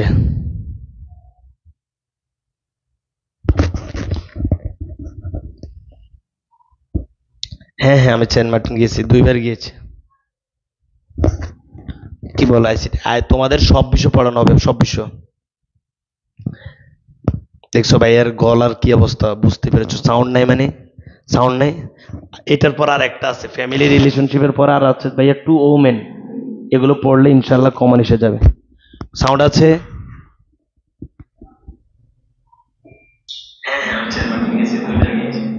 আজকে একটু ভাইয়াকে মেনে নাও, কারণ হচ্ছে ভাইয়া এই যে টানা সেই 27 তারিখ থেকে টানা শুরু করেছি, এই পর্যন্ত তোমাদের 7 তারিখ পর্যন্ত আমার টানা ক্লাস, সেকেন্ড পেপার সহ। সো একটু তোমাদেরকে তো এগুলো পড়াই দিতেই হবে। সো ফ্যামিলি রিলেশনশিপ পেয়েছি, বলো ভাইয়া সবাই পেয়েছি ফ্যামিলি রিলেশনশিপ, দ্রুত বলো। ওকে, সবাই পেয়েছে। এখানে কিছু শিক্ষার্থী খুবই সিরিয়াস আছে, এদেরকে আমার খুব ভালো লাগে। ফ্যামিলি রিলেশনশিপ, এই পেজটা সবাই দ্রুত খোলো, ফ্যামিলি রিলেশনশিপ, সূচিপত্র যাও, ফ্যামিলি রিলেশনশিপ পেয়েছি, বলো ফ্যামিলি রিলেশনশিপ। তোমরা রিলেশনশিপ যেখানে আছে সেখানে গেলেই পাবা ফ্যামিলি রিলেশনশিপ। রানা পেয়েছ, দ্রুত দ্রুত সবাই বলবে পেয়েছি। অল ক্লিয়ার, দীপা হালদার ওকে। আচ্ছা চলো, বিসমিল্লাহির রহমানির রহিম। প্রিয় শিক্ষার্থী বন্ধুরা, ফ্যামিলি রিলেশনশিপ পেয়েছ, সুন্দর করে শুনবা। The famous Greek philosopher Aristotle said, Saint Martin অবশ্যই পড়ে যাবা, কারণ আমি বারবার বলছি ওটা আসবে পরীক্ষাতে। The famous Greek philosopher Aristotle said, Greek philosopher, Greek দার্শনিক, সুন্দর করে ভাই, গ্রিক দার্শনিক অ্যারিস্টটল বলল, man is by nature a social animal, মানুষ হচ্ছে সামাজিক প্রাণী, শেষ। What he meant was that, তিনি বুঝাতে চেয়েছেন বাই ইনস্টিংক্ট, সবকিছুর অর্থ বোঝা লাগবে না। ম্যান সিক, মানুষ খোঁজে, কোম্পানি অফ আদার্স, মানুষ অন্যের সঙ্গী খোঁজে, মানুষ হচ্ছে সামাজিক জীব। ম্যান সিক্স, মানুষ খোঁজে, কোম্পানি মানে সাথী, সঙ্গী, বন্ধু খোঁজে, অফ আদার্স, মানুষ অন্যের সঙ্গী খোঁজে, অন্যের সঙ্গ খোঁজে, অ্যান্ড এস্টাবলিশেস এবং প্রতিষ্ঠিত করে রিলেশনশিপ সম্পর্ক। অন্যের সঙ্গটা খোঁজে যে প্লিজ আমার সাথে কি একজন সময় কাটাও, একটু বসো, কথা বলি, এবং তার সাথে মানুষ ইস্টাবলিশেস রিলেশনশিপ এবং মানুষ তার সাথে সম্পর্ক তৈরি করে। মাছ লাইক মোস্ট অ্যানিমেলস, অধিকাংশ ক্ষেত্রে এটা অফ দ্য ওয়াইল্ড, বন্য প্রাণীর মতোই। মাছ like most animals of the world, বন্য প্রাণীরও এরকম। For companionship and for physical and emotional support, মানুষ যে সঙ্গ খোঁজে কেন? কম্পানিয়নশিপের জন্য, বন্ধুত্বের জন্য, ফিজিক্যাল সাপোর্টের জন্য এবং ইমোশনাল সাপোর্টের জন্য। মানুষ সঙ্গী খোঁজে কম্পানিয়নশিপের জন্য, ফিজিক্যাল সাপোর্টের জন্য, ইমোশনাল সাপোর্টের জন্য। আনলাইক দ্য অ্যানিমেলস, তবে পুরোটা কিন্তু অ্যানিমেলস এর মতো নয়, যেমন প্রাণীদের কিন্তু ইমোশনাল সাপোর্ট এই সেই নাই। হাউএভার, যাই হোক, men's relationship give meaning to his existence, মানুষের এই যে সম্পর্ক, মানুষের সম্পর্কের অর্থ কি? এক্সিস্টেন্স, মানুষের অস্তিত্ব, and inspire him to do well, এবং এই যে মানুষ এক অপরের সাথে সম্পর্ক আছে এটার কারণে ইন্সপায়ার্স হিম, তাকে উৎসাহিত করে, টু ডু ওয়েল, ভালো কিছু করতে, ইন এডুকেশন, শিক্ষাক্ষেত্রে, ওয়ার্ক প্লেস, কর্মক্ষেত্রে, এবং প্রফেশন, পেশা ক্ষেত্রে, দ্যাট হি পারসিউজ, যেখানে সে জড়িত আছে, বা যে সে যেভাবে চায় সেভাবে যেন সে শিক্ষাক্ষেত্রে, কর্মক্ষেত্রে এবং পেশায় ভালো কিছু করতে পারে। এটার পুরোটা যদি বলি আমি তোমাকে, মানুষের সামাজিক দিক, মানুষ অন্যের সঙ্গ খোঁজে ফিজিক্যাল সাপোর্টের জন্য, সঙ্গী দেওয়ার জন্য, ইমোশনাল সাপোর্টের জন্য, অনেকটা বন্য প্রাণীদের মতো, তবে পুরোটা নয়।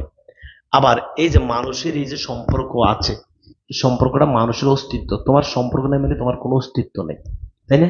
আচ্ছা, এই অস্তিত্বের কারণে মানুষ সে যে পড়াশোনা করে সেখানে ভালো কিছু করতে চায়, যে না এই আমার তো ও চিনে, আমার সাথে ওর সম্পর্ক আছে, আমি এখানে এটা করা যাবে না, ভালো কিছু করতে হবে, এরপর ও কর্মক্ষেত্রে ভালো কিছু করতে হবে, পেশা ক্ষেত্রে ভালো কিছু করতে হবে, শেষ।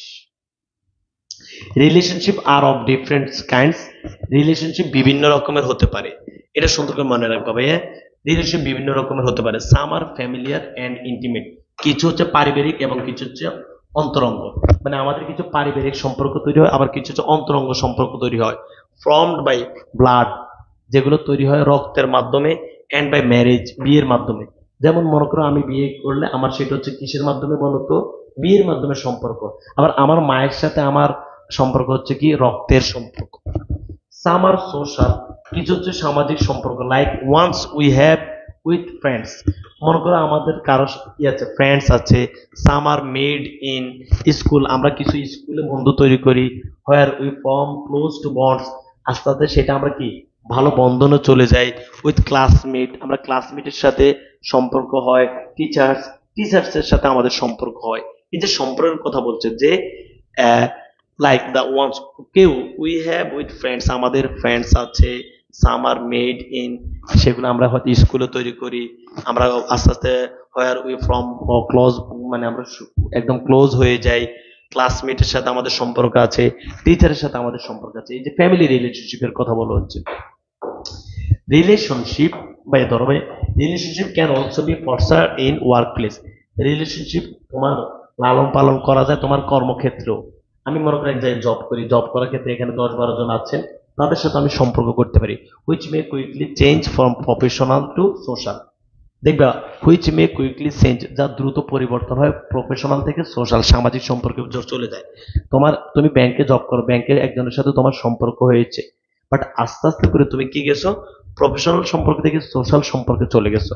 মানে সে যে পাড়ায় থাকে তুমিও সে পাড়ায় থাকো, সামাজিক সম্পর্ক সে হয়ে গেছে তোমাদের। There are relationship also between human beings and animals, হিউম্যানের সাথে মানুষের সাথে প্রাণীদেরও সম্পর্ক আছে। বিটুইন চিলড্রেন এবং দ্যাট টয়স, শিশুদের সাথে তাদের যে পুতুল গুলো আছে সেটার সাথে সম্পর্ক আছে। That they can not part with, যা পার্ট উইথ মানে আমরা গিভ আপ, যেটা আমরা ত্যাগ করতে পারি না। তাহলে আমাদের সাথে প্রাণীদের একটা সম্পর্ক আছে, শিশুদের সাথে যেমন পুতুলের একটা সম্পর্ক আছে তাদের, যেগুলো আমরা ত্যাগ করতে পারি না। All this relationship keep us close to each other, এই সকল সম্পর্ক আমাদের এক অপরের নিকটে রাখে। অ্যান্ড প্রোভাইড আস, আমাদেরকে প্রোভাইড করে অল কাইন্ডস অফ সাপোর্ট, সকল সাপোর্ট। লাভ অ্যান্ড এফেকশন, ভালোবাসা, আন্তরিকতা এবং ভালোবাসা। A person who has no family, যার কোনো ফ্যামিলি নেই, feels the pain of loneliness সে কি ফিল করে, একাকিত্বের ব্যথা অনুভব করে, একটা আইসোলেশন এবং বিচ্ছিন্নতা। এই যার কোনো ফ্যামিলি নেই, যে একা, সে সবসময় একাকিত্বের ব্যথা, বিচ্ছিন্নতা এগুলো ফিল করে। There is no one to love or cry with him or her, তার সাথে কান্না করার মতো কেউ নেই, হাসার মতো কেউ নেই। When we share our joy with someone, যখন আমরা কারোর সাথে আমাদের জয়গুলো, আনন্দগুলো শেয়ার করি, ইটস সিম্পলি রিডাবল, এটা স্বাভাবিক দ্বিগুণ মনে হয়। তুমি মনে করো এ প্লাস পাইছো, তোমার বন্ধুর সাথে শেয়ার করছো, তোমার কাছে আরো 2 গুণ আনন্দ মনে হচ্ছে। আচ্ছা, এরপর হচ্ছে ভাইয়া, and we when suffer a loss, যখন আমরা কোনো কিছু লস করি, এন্ড সামওয়ান শেয়ারস আওয়ার সরো, এবং কেউ সেটা শেয়ার করে, ইট লেসেন্স, এটা কমে যায়। Relationship are thus needed for our emotional health, এভাবে রিলেশনশিপটা প্রয়োজন আমাদের মানসিক স্বাস্থ্যের জন্য। ঠিক আছে, এখানে হচ্ছে আমার ছোট ভাই, মামাতো ভাই, খালাতো ভাই সব ডাবিতে, এই যে ভাইয়া সব ডাবিট। Okay, to to build relationship build করতে we need to have trust, আমাদের প্রয়োজন একটু বিশ্বাসী হওয়া, অ্যান্ড রেসপেক্ট, সম্মান করার পর ইচ আদার, এক অপরের। টু বিল্ড রিলেশনশিপ, আমরা রিলেশনশিপকে যদি বিল্ড করতে চাই, উই নিড, আমাদের প্রয়োজন, টু হ্যাভ ট্রাস্ট, বিশ্বাস রাখা, সম্মান করা একে অপরকে, অ্যান্ড লাভ, ভালোবাসা, হোয়ার দিস ইজ নিডেড, যেখানে প্রয়োজন। আমরা একে অপরকে বিশ্বাস করলে, সম্মান করলে, ভালোবাসলে ওই রিলেশনশিপটা থাকবে। We can not be shellfish, আমরা সেলফিশ হতে পারবো না, অ্যান্ড পসেসিভ, কর্তৃত্বপরায়ণ হতে পারবো না। বুঝতে পেরেছি, আমরা সেলফিশ হতে পারবো না এবং কর্তৃত্বপরায়ণ হতে পারবো না। Okay, if we want to establish an effective relationship, যদি আমরা একটা ইফেক্টিভ রিলেশনশিপ করতে চাই, তাহলে আমাদেরকে এগুলো হতে পারবে না।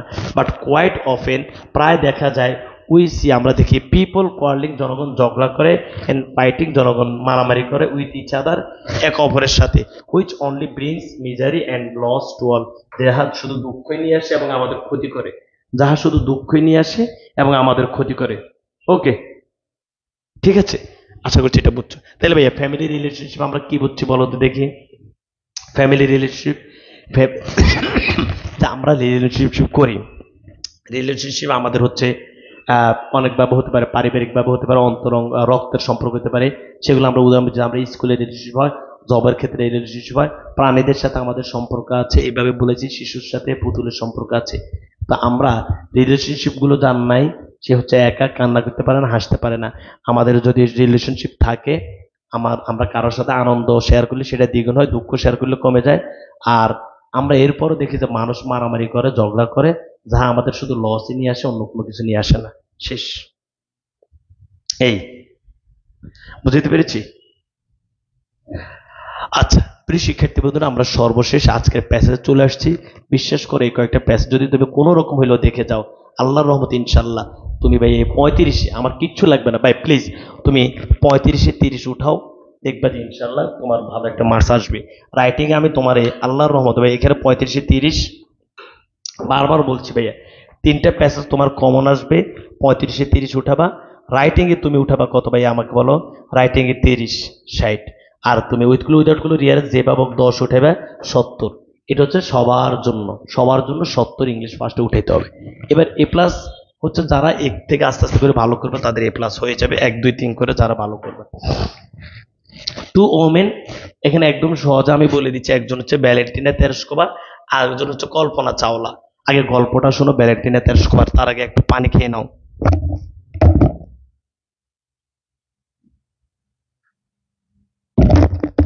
আগামীকালকে যখন তুমি পরীক্ষাতে দেখবে যে তোমার ভ্যালেন্টিনা তেরেস্কোভা আসছে অথবা কল্পনা চাওলা আসছে, তখন তুমি বলবে যে দূর গালি পেয়ে শুধু এমসিকিউ পড়েছে, এখন আমি এটার উত্তর কিভাবে দিব? এই কারণে আমি আগে তোমাকে ভ্যালেন্টিনা তেরেস্কোভাটা দেখিয়ে দিচ্ছি, কল্পনা চাওলা দেখিয়ে দিচ্ছি। সবাই খেয়াল করো।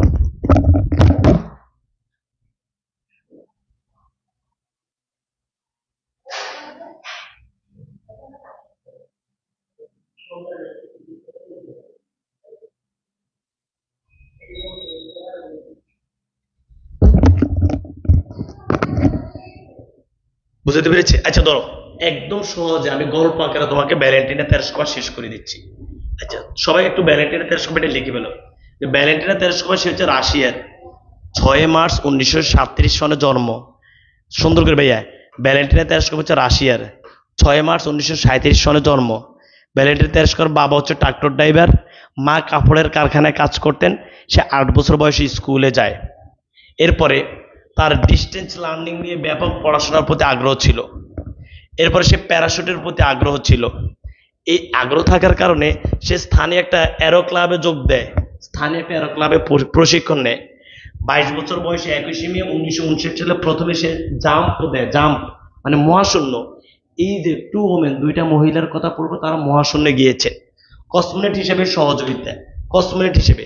তোমরা আমি বলছি তুমি পড়ার লাইন বোঝো না। তুমি হচ্ছে ভাই ফার্স্ট পেপারে 30 না পাইলে, মানে প্যাসেজে 30 না পাইলে তুমি কেমনে মার্কস পাবা? রাইটিং এ তো একটা ব্যবস্থা করে দিতেইছি, সেটা আমি করে দিব। প্যাসেজের এটা 30 না পেলে, প্যাসেজ কমন না পেলে তুমি কি আসমান থেকে উত্তর দিবেন? বুঝলে এই সাইড লাগবে। আর উইথ উইদাউট ক্লোরিয়ারের সবার জন্য আমি 10 দিয়ে দিলাম।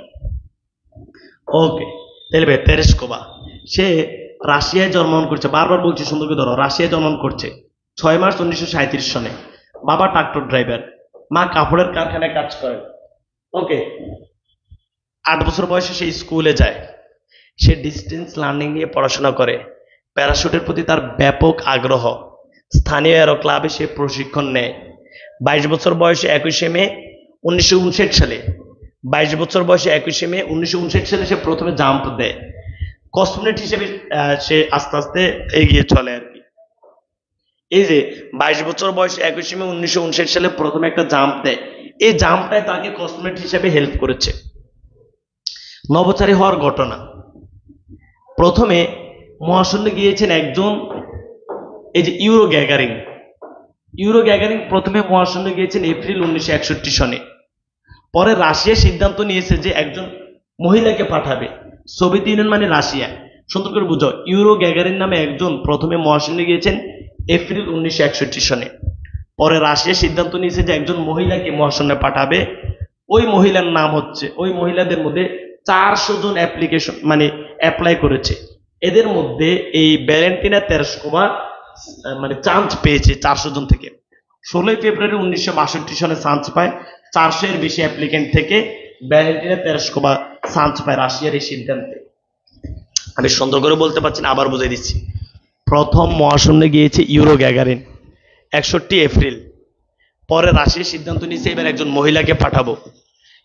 400 এর বেশি মহিলা অ্যাপ্লিকেশন করেছে, এখান থেকে একজন চান্স পেয়েছে, সেটা হচ্ছে ভ্যালেন্টিনা তেরেস্কোভা। 16 ফেব্রুয়ারি 1962 সনে শেষ। এখন সে মহাশূন্যে যাবে। মহাশূন্যে যাইতে হলে তাকে ট্রেনিং করতে হবে না, এগুলোর কিছু জানা লাগবে না, শুধু প্যাসেজ দেখাই দিব। এই সব হচ্ছে ট্রেনিং এর নাম, শেষ। এই সব হচ্ছে ট্রেনিং এর নাম, সেই সব ট্রেনিং করেছে। আমি শুধু দেখাই দেবো যে এগুলো হচ্ছে ট্রেনিং, সিরিজ ট্রেনিং, সেই ট্রেনিং গুলো করেছে শেষ। মহাশূন্যে যাইতে হলে তোমরা এই প্যাসেজ, এই ধরনের প্যাসেজ অনেকগুলো পড়েছো, এটা হচ্ছে ট্রেনিং, সে ট্রেনিং গুলো করেছে। ওকে, উড্ডয়নের ঘটনা এবার সবাই সুন্দর করে শোনো। উড্ডয়নের একটা হচ্ছে বস্টক 5 আর একটা হচ্ছে বস্টক 6। এখানে লেখো ভাইয়া, এগুলো একটু এলিমেন্ট, এইটা তোমরা এইভাবে লেখো, তাহলে আমার মনে হচ্ছে সহজে বুঝবা। উড্ডয়নের ঘটনা এটা লেখো তো ভাইয়া, এটা লেখো, আমি যেভাবে লিখে দিই লেখো ভাইয়া, সবাই এটা লিখে বলো। বস্টক, বস্টক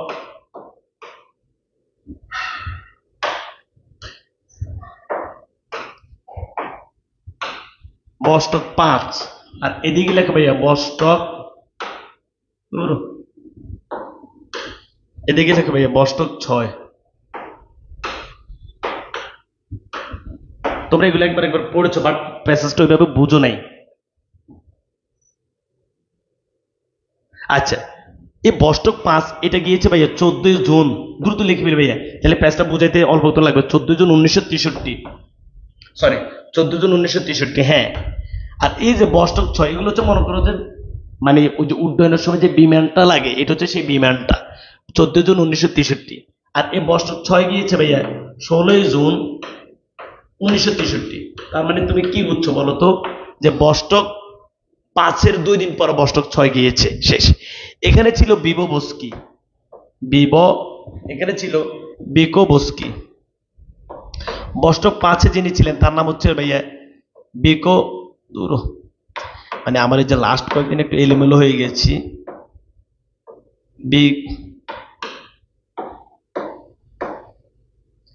বিকোবস্কি। এখানে ছিলেন বিকোবস্কি। আর এই যে বস্টক 6 যেটা, সেখানে ছিলেন ভ্যালেন্টিনা তেরেস্কোভা। দ্রুত লিখে ফেলবে, এখানে ছিলেন ভ্যালেন্টিনা ভ্যালেন্টিনা তেরেস্কোভা।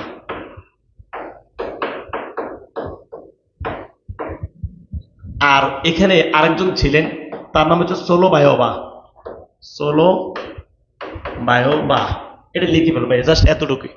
আচ্ছা, এই বস্টক পাস গিয়েছিলেন 5 দিনের জন্য, 5 দিনের জন্য, শেষ। আচ্ছা, এটা এই বস্টক 48 বার 3 দিন 48 বার পৃথিবীকে প্রদক্ষিণ করে, এবং হচ্ছে 3 দিন পড়াবো ভাই, রাইটিং পড়াবো, এবং হচ্ছে 3 দিন ছিল, এবং হচ্ছে কিছু ছবি নেয়। যারা এই ক্লাসগুলো বুঝাই এদের এত মজা লাগবে। 5 দিনের জন্য, হ্যাঁ, শেষ। এরা এট এ টাইম 5 কিলোমিটার, এরা যখন উপরে ছিল, এটা আগে লিখে ফেলো সবাই, এটা লিখে হইলে আবার বুঝাই। ভাইয়া তুমি তো জানো যে ভ্যালেন্টিনা তেরেস্কোভা মহাশূন্য গিয়েছে, বাট ভ্যালেন্টিনা তেরেস্কোভা যখন গিয়েছে ঠিক তার 2 দিন আগে আরেকটা গিয়েছে, সেটা হচ্ছে 14 জুন 1963 সালে। সেখানে বস্টক 5-এ ছিল বিকোভস্কি, আর 16 জুন 1963 সালে গিয়েছে ভ্যালেন্টিনা তেরেস্কোভা।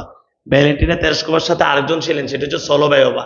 তারা 48 বার, এই ভ্যালেন্টিনা তেরেস্কোভা 48 বার পৃথিবী প্রদক্ষিণ করেছেন, 3 দিন ছিলেন উপরে, এবং সেখানে গিয়ে সে একটা ছবি নিয়েছেন, যে ছবিটা আমাদের যে ভূমণ্ডলের স্তরগুলো পরীক্ষা করতে ব্যবহার হয়, দেখাবো তো, যে একটা ছবি নিয়েছেন। আর এই যে বিকোভস্কি, উনি ছিলেন 5 দিন, এই ভ্যালেন্টিনা তেরেস্কোভা এবং উনি এট এ টাইম, এরা উপরে ছিলেন, এট এ টাইম উপরে ছিলেন 5 কিলোমিটার দূরত্বে ছিলেন। লিখে বল ভাইয়া, যে ভ্যালেন্টিনা তেরেস্কোভা এবং কল্পনা চাওলা এট এ টাইম উপরে ছিলেন, বাট 5 কিলোমিটার দূরত্বে ছিলেন। এখানে এরা এট এ টাইম উপরে থেকে একজনের সাথে কথাও বলেছেন। ভ্যালেন্টিনা তেরেস্কোভা এখান থেকে বিকোভস্কির সাথেও কথা বলেছেন। আবার সোভিয়েত নেতা ভ্যালেন্টিনা তেরেস্কোভা এখান থেকে সোভিয়েত নেতা ক্রুশ্চেভের সাথেও কথা বলেছেন। শেষ। ভ্যালেন্টিনা তেরেস্কোভা আগে উঠছে এ, বাট ভ্যালেন্টিনা তেরেস্কোভা নামার 3 ঘন্টা পরে এও নেমে গেছে, 3 ঘন্টা পরে। শেষ হয়ে গেছে তোমার কাহিনী। আবার বলছি, শুনো, বস্টক 5 নামে একটা বিমান, আর বস্টক 6 নামে একটা বিমান। এটা গেছে 14 জুন 1963 সালে, এখানে ছিল বিকোভস্কি। আমাদের মূল পড়া হচ্ছে ভ্যালেন্টিনা তেরেস্কোভা, সে গেছে 16 জুন, এখানে 2 জন ছিল, আর সে পুরো পৃথিবীকে 48 বার প্রদক্ষিণ করেছে। সে 3 দিন উপরে ছিল, এবং একটা ছবি নিয়েছে, ওই ছবিটা খুব কাজে লেগেছে। আর এখানে যে বিকোভস্কি ছিল, এর সাথে এর দূরত্ব ছিল উপরে 5 কিলোমিটার। এরপরে 5 দিন গেছে 5 দিনের জন্য, এরা একই দিন কিন্তু ভাইয়া নিচে নেমে গেছে। এই ভ্যালেন্টিনা তেরেস্কোভার নামার 3 ঘন্টা পরে এই বস্টক 5 বিকোভস্কি নেমেছে। আর ভ্যালেন্টিনা তেরেস্কোভা এখানের সাথে এর সাথেও কথা বলেছে, আর সোভিয়েত নেতা ক্রুশ্চেভের সাথেও কথা বলেছে। শেষ। চলো এবার কাহিনীটা আমি তোমাদেরকে পড়ে শুনাই দিই, তাহলে হচ্ছে তোমাদের শেষ কথা হচ্ছে, ভ্যালেন্টিনা তেরেস্কোভা রাশিয়ার সংসদ সদস্য হয়েছে। তার 70তম জন্মদিনে রাশিয়ার প্রধানমন্ত্রী পুতিন তাকে আমন্ত্রণ জানিয়েছে। শেষ। এবার ভ্যালেন্টিনা তেরেস্কোভা সবাই ধরো, দ্রুত ধরবে, দ্রুত। বিসমিল্লাহির রহমানির রহিম। ভ্যালেন্টিনা তেরেস্কোভা জন্মগ্রহণ করেন, was born in village in central Russia 6 March 1937। 1937 সালে 6 মার্চ জন্ম করেন। Her father was A tractor driver, তার বাবা ছিলেন একজন tractor driver. Her mother work in A textile plant, তার মা টেক্সটাইল প্ল্যান্টে কাপড়ের কারখানায় কাজ করত। অ্যাট দ্য এজ অফ 8 বছর বয়সে শি বিগেন হার স্কুলিং, 8 বছর বয়সে তার স্কুল শুরু করে, but did not enjoy it much, মানে সে বেশি দিন স্কুলে থাকেনি। She left the school within a few years, অল্প কয়েক বছর মধ্যে সে স্কুল ত্যাগ করে ফেলে। আফটারওয়ার্ডস, পরবর্তীতে she completed her education through distance learning, পরবর্তীতে সে চিন্তা করছে দূরও কি সে স্কুলে পড়াশোনা করে, ডিস্টেন্স লার্নিং নিয়ে পড়াশোনা করব। উঁচু পড়ে গালি বিয়ে, ডিস্টেন্স লার্নিং আবার কি, দূরত্বের যাত্রা। Okay. She became interested in parachute, সে প্যারাশুটের প্রতি আগ্রহী হয়ে ওঠে যখন সে ডিস্টেন্স লার্নিং নিয়ে পড়বে। প্যারাশুট তোমরা তো জানো, যে প্যারাশুট দিয়ে উড়ে যে from a young age, young থেকে। She trained a sky diving, সে স্কাই ডাইভিং ট্রেন নেন লোকাল অ্যারো ক্লাব, তোমাদেরকে আমি বলেছি না, স্থানীয় একটা অ্যারো ক্লাবে সে প্রশিক্ষণ নেয়। Making her first jump at the age 22 on May 1959, 21 May 1959 সালে, 22 বছর বয়সে, এজ 22 বছর বয়সে 21 মে 1959 সালে প্রথম জাম্প দেয়। ওই যে প্যারাশুট দিয়ে তোমরা দেখছো না জাম্প, আমার এগুলোতে আমি খুব মজা করে গল্প দিয়ে বলতাম যে আমার বান্ধবী ভ্যালেন্টিনা তেরেস্কোভা, এখন তো কথাই বের হচ্ছে না। ইট ওয়াজ হার এক্সপার্টাইজ ইন স্কাই ডাইভিং, এটা ছিল তার স্কাই আকাশ ডাইভিং এর এটা ছিল তার অভিজ্ঞতা। It led to the selection as a customer, এটাই এই যে সে কস্টমার 400 জনের মধ্যে সে হয়েছে সিলেক্ট, এটাই তাকে হেল্প করেছে। এরপর ভাইয়া, after the flight of Yuri Gagarin, তোমাদেরকে আমি বলেছি প্রথম মহাশূন্য গিয়েছি Yuri Gagarin, the first human being to travel, প্রথম মানুষ human being to travel space, Yuri Gagarin প্রথম গিয়েছে এপ্রিল 1961 সালে।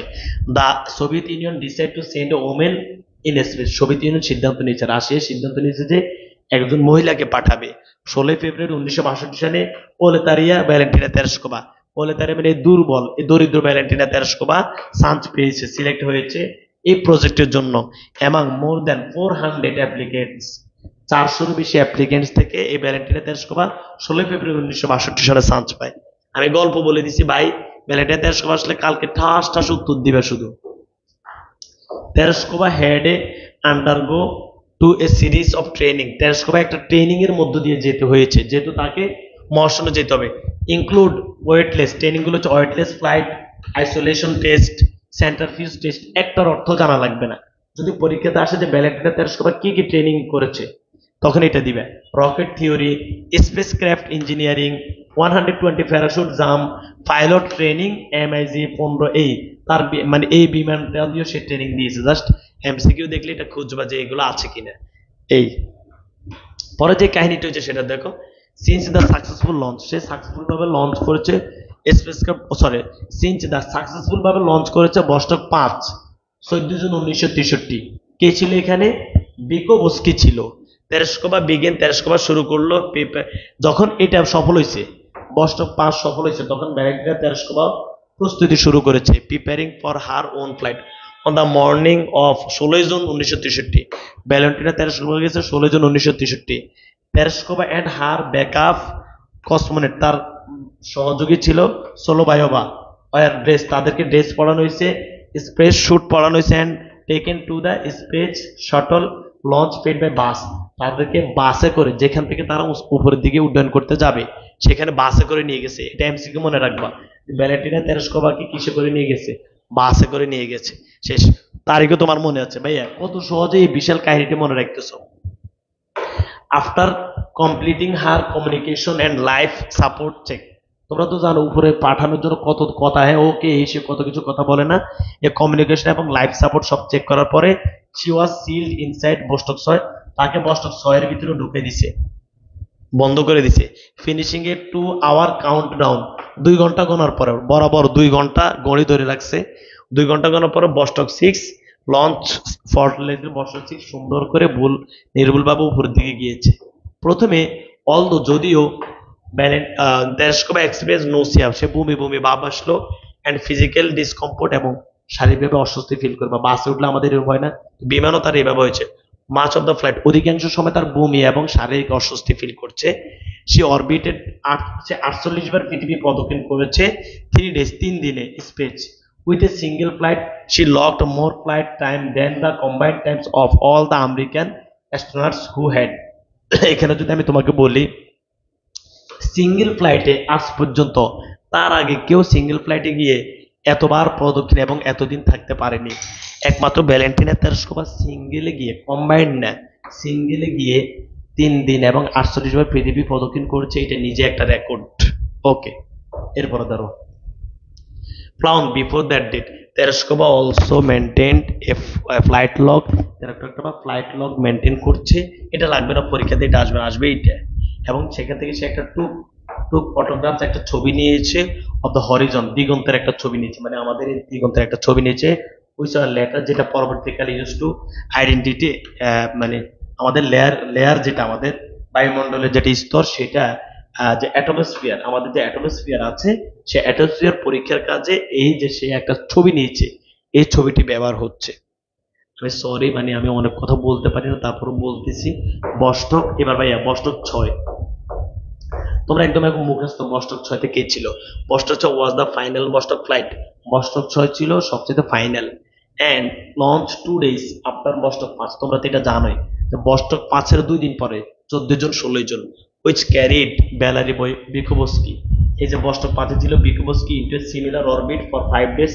5 দিনের জন্য 5 দিনের জন্য তারা একই কক্ষপথে ছিল, যেহেতু তারা এ উঠছে 14 তারিখ, এ উঠছে 16 তারিখ। দুইজন একই কক্ষপথে 5 দিনে ছিল, 5 কিলোমিটার দূরত্বে 5 দিন ছিল। আবার দুইজন একই সময় নেমে গেছে, বাট 3 ঘন্টা পরে। Landing 3 hours after Tereshkova. তেরেস্কোবার 3 ঘন্টা পরে এই বিকোবস্কি নামছে, মানে বস্টক 5 বস্টক 6-এর 3 ঘন্টা পরে নামছে। The two vessel approached each other within 5 kilometres, হ্যাঁ, অ্যাট ওয়ান পয়েন্ট। এরা একই পয়েন্টে, মনে করে একই পয়েন্টে এখান থেকে এখান থেকে 5 কিলোমিটার দূরত্বে ছিল। And from space Tereshkova communicate with Bykovsky. Tereshkova এখান থেকে বিকোবস্কির সাথেও কথা বলেছে, অ্যান্ড দ্য সোভিয়েত নেতা ক্রুশেভের সাথে কথা বলছে রেডিওর মাধ্যমে। তেরেস্কোবা যে উপরে গেছে তখন তেরেস্কোবা সেখানে বসে এর সাথেও কথা বলেছে, আবার সোভিয়েত নেতা ক্রুশেভের সাথেও কথা বলেছে। শেষ। পরবর্তীকালে মাছ লেটার, পরবর্তীতে ইন 1977 সালে Tereshkova earned a doctorate. Tereshkova doctorate degree অর্জন করলো ইঞ্জিনিয়ারিং এ from Zhukovsky air force academy, Zhukovsky air force academy থেকে ইঞ্জিনিয়ারিং করলো। পরবর্তীতে সে পলিটিক্স করলো। During the Soviet regime she became one of the presidium members. সে প্রেসিডিয়াম সদস্য হয়েছে অফ দ্য সুপ্রিম সোভিয়েত, পুরো সোভিয়েতের। নাও এখন she is living legend in a member in the lower house. এখন সে রাশিয়ার নিম্নকক্ষের একজন সদস্য of the Russian legislature, Russian আইনসভার একজন নিম্নকক্ষের সদস্য। এরপর হচ্ছে ভাইয়া তার 70তম জন্মদিনে, জাস্ট এটা বুঝে নাও, এত কিছু পড়ে তোমরা। তার 70তম জন্মদিনে ভ্লাদিমির পুতিন তাকে ডাক দিচ্ছে, ডাক দিয়ে বলছে যে তোমার এখন করে ইচ্ছা আছে। সে বলছে যে আমি একটা মঙ্গল গ্রহে যেতে চাই, এই যে মার্স, আমি একটা মঙ্গল গ্রহে যেতে চাই। তাহলে ভাইয়া গল্পটা আবার ধরো। ভ্যালেন্টিনা তেরেস্কোভা আসলে প্লিজ বলছে এত কষ্ট করে পড়াই, এই যে আমার পড়াগুলো থেকে কোন এমসিকিউ সিকিউ প্রচার আমার কিছুই বাইরে থেকে আসবে না, আসার সম্ভাবনাও নেই। শুধু ভোকাবুলারি দুইটাই, যে ভোকাবুলারি আসে একটা অথবা দুইটা, ওই দুইটা ম্যানেজ করে দিতে হবে। তুমি তার এখন বসে বসে যদি ভোকাবুলারি প্র্যাকটিস করো, কোন এটা পড়ার কোনো কিছু না। ভাই আবার ধরো, ভ্যালেন্টিনা তেরেস্কোভা রাশিয়া জন্মগ্রহণ করেন 6 মার্চ 37। বাবা ট্রাক্টর ড্রাইভার, মা কাপড়ের কারখানায় কাজ করেন। 8 বছর বয়সে সে স্কুলে যায়। সে ডিস্টেন্স লার্নিং নিয়ে তার আগ্রহ, প্যারাশুটও তার আগ্রহ। এরো ক্লাবে সে প্রশিক্ষণ নিয়েছে। 22 বছর বয়সে 21 মে 1999 সালে প্রথম ওই যে প্যারাশুট দিয়ে জাম্প দিয়েছে। আর এই জাম্পের কারণে সে কসমোনট নভোচারী হতে পেরেছে। হওয়ার কাহিনী, প্রথম মহাশূন্যে গিয়েছি ইউরো গ্যাগারিন 1961 সালে। রাশিয়াকে দূর এবার একজন মহিলাকে পাঠাবো, তো মহিলাকে পাঠাইছে। পাঠানোর জন্য অ্যাপ্লিকেশন দিতে অনেক 400-এর বেশি অ্যাপ্লিকেশন, মানে অ্যাপ্লিকেন্টস অ্যাপ্লিকেশন করেছে। সেখান থেকে এই ভ্যালেন্টিনা তেরেস্কোভাকে 16 ফেব্রুয়ারি 1962 সালে নিয়োগ দেওয়া হয়েছে। শেষ। নিয়োগের 1 বছর পরে কিন্তু সে ইয়ে করছে। নিয়োগ দেওয়ার পরে এখন কি ট্রেনিং, সেই ট্রেনিং গুলো নিয়েছে। নেওয়ার পরে একটা হচ্ছে বস্টক 5, আর একটা হচ্ছে বস্টক 6। আমি তোমাদেরকে সেটা বলেছি যে বস্টক 5 গিয়েছে 14 জন, বস্টক 6 গিয়েছে 16 জন। এখানে ছিল বিকোবস্কি, ওইখানে ছিল ভ্যালেন্টিনা তেরেস্কোভা এবং হচ্ছে সোলোবাইওভা।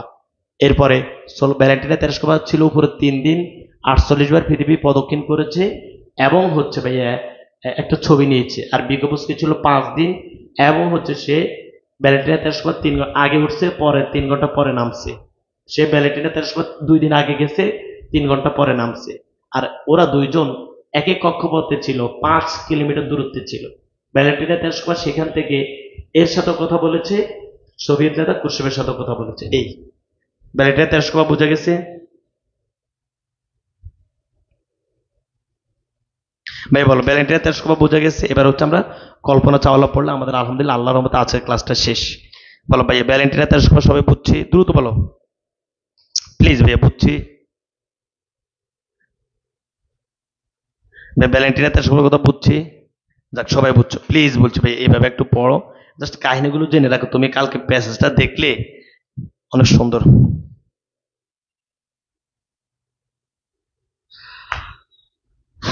ওকে, আচ্ছা প্রিয় শিক্ষার্থী, এবার হচ্ছে কল্পনা চাওলা।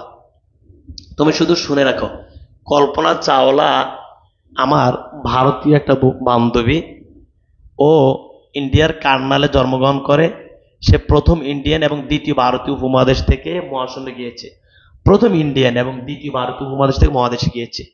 আচ্ছা, তার পড়াশোনা কি? তাহলে আমি আমার কল্পনা চাওলার কথা বলতেছি। ইন্ডিয়ার কার্নালে প্রথম ইন্ডিয়ান, দ্বিতীয় ভারতীয় উপমহাদেশ থেকে মহাশূন্যে গিয়েছে। সে অ্যারোনটিক্যাল ইঞ্জিনিয়ারিং পাঞ্জাবে, পাঞ্জাব কলেজে পড়াশোনা করেছে।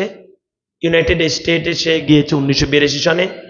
সেখানে অ্যারোস্পেস ইঞ্জিনিয়ারিং নিয়ে পড়াশোনা করেছে ইউনিভার্সিটি অফ টেক্সাসে। ইউনিভার্সিটি অফ মানে এগুলো বুঝো, মানে জাস্ট হচ্ছে তুমি আপাতত শুনে রাখো, আমি গল্প পড়াইলে পুরোটা বলবো না, এলে বুঝবা না। অ্যারোনটিক্যাল ইঞ্জিনিয়ারিং এ পাঞ্জাবে পড়াশোনা করছে, অ্যারোনটিক্যাল ইঞ্জিনিয়ারিং নিয়ে। পরে গেছে আমেরিকা 1982 সনে, অ্যারোস্পেস ইঞ্জিনিয়ারিং নিয়ে ইউনিভার্সিটি অফ টেক্সাসে অনার্স করছে, এখানে মাস্টার্সও করছে। আর ইউনিভার্সিটি অফ কলোরাডো এখানে পিএইচডি করছে। তুমি শুধু এগুলো একবার দেখে নাও, পরে আবার প্যাসে পড়ানোর পরে গল্পটা বলবো। সে আচ্ছা, সে মহাশূন্য যাবে। আমার মনে হচ্ছে আগে গল্পটা বলি, তখন তোমরা বুঝবা ভালো করে। আচ্ছা, গল্পটা খেয়াল করো, তখন এটা বললে ভালো করে বুঝবে, নাহলে গল্পর আগে এটা বললে এটা তোমাদের মাথার উপর দিয়ে যাবে। ভাইয়া ধরো, কল্পনা চাওলা। কল্পনা চাওলা হচ্ছে 17 মার্চ 1962 এবং 1 ফেব্রুয়ারি 2003, এই হচ্ছে তার জীবনী। চাওলা ইন্ডিয়ার কার্নালে জন্মগ্রহণ করেন। সে completed her earlier schooling at local school. একটা লোকাল স্কুলে সে এসএসসি পড়েন। She is the first Indian, প্রথম ইন্ডিয়ান এবং born women and the second person in the space from the subcontinent. Subcontinent মানে উপমহাদেশ, প্রথম ইন্ডিয়া থেকে এবং দ্বিতীয় ভারতীয় উপমহাদেশ থেকে সে মহাশূন্যে গিয়েছে মহিলা হিসেবে। আসলে এবার আমরা দেখবো সে কিভাবে কি হয়েছে। আফটার গ্র্যাজুয়েটিং, সে গ্র্যাজুয়েটিং মানে অনার্স করেছে অ্যারোনটিক্যাল ইঞ্জিনিয়ারিং এ ফ্রম পাঞ্জাব ইঞ্জিনিয়ারিং কলেজ থেকে। পাঞ্জাব ইঞ্জিনিয়ারিং কলেজ থেকে এই বিষয়ে সে অনার্স করেছে। Chawla move to the United States, 1982 সালে সে আমেরিকা গিয়েছে। সে obtained her masters degree aerospace engineering from the University of Texas. University of Texas থেকে মাস্টার্স করেছে।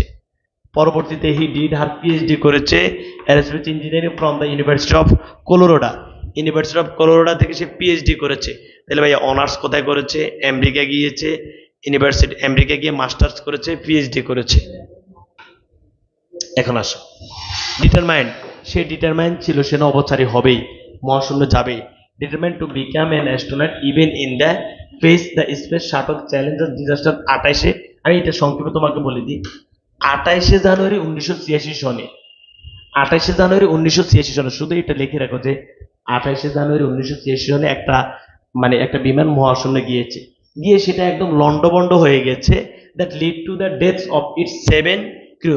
এবং সেখানে 7 জন ছিল, একদম 7 জন ডাইরেক্ট মারা গেছে, ক্রু মেম্বার্স। তাহলে তুমি খেয়াল করো, মাত্র 28 জানুয়ারি 1986 সনে 7 জন নাবিক বিমান মহাশূন্য যেতে গিয়ে মারা যাওয়ার পরেও কল্পনা চাওলা ভয় পায়নি। সে সিদ্ধান্ত না, মারা গেলেও যাব, আমি নভোচারী হতে হবে, সে ভয় পায়নি, সে ডিটারমাইন্ড ছিল। Chawla joint NASA. সে প্রথমে নাসাতে জয়েন করেছে 1988। এমসিকিউ আসলেও দিয়ে দিবে, সিকিউ আসলেও দিয়ে দিবে যে ভাইয়া কল্পনা চাওলা নাসা জয়েন করলো 1988 সনে। সে began working as a vice president. সে ভাইস প্রেসিডেন্ট হিসেবে কাজ শুরু করে। Where she did computational fluid dynamics research. শোনো, নাসাতে সে 1988 সনে জয়েন করে। সেখানে তার কাজ ছিল, সে হচ্ছে ভাইস প্রেসিডেন্ট। আমাদের পথঘাতে যেরকম ভাইস প্রেসিডেন্ট, এরকম সে ওইখানের ভাইস প্রেসিডেন্ট। তাকে একটা রিসার্চ করতে দিয়েছে, সেটা হচ্ছে কম্পিউটেশনাল ফ্লুইড ডাইনামিক্স রিসার্চ। এই রিসার্চ করতে দিয়েছে, এটা হচ্ছে খাড়াভাবে ভার্টিক্যাল এবং হরিজন্টাল, মনে করো যে খাড়াভাবে কিভাবে উড্ডয়ন করা যায়, একদম খাড়াভাবে, মনে করো যে এইভাবে না, একদম খাড়াভাবে কিভাবে উড্ডয়ন করা যায়, এটা নিয়ে তাকে নাসা রিসার্চ করতে দিয়েছে। আচ্ছা, যাই হোক, এবার হচ্ছে 1991। সহজ অনুবাদ ভাইয়া, এবং কল্পনা চাওলা করলে তুমি দৌড়ে পলাই যাও যে কেমনে পড়বো, অথচ কত সহজ। 1991 সালে সে সিটিজেনশিপ পেয়েছে, আমেরিকার সিটিজেনশিপ পেয়েছে 1991 সালে। And started her career as নাসাতে। এবার সে নাসাতে তার নভোচারী হিসেবে 1995 সালে, নাসাতে তো সে প্রথমে জয়েন করেছে, এবার নভোচারী হিসেবে 1995 সালে তার যাত্রা শুরু করেছে। She was selected for her first flight 1996 সালে তাকে প্রথম ফ্লাইটে যাওয়ার সুযোগ করে দিয়েছে। She spoke following words while travelling in the weightlessness of space.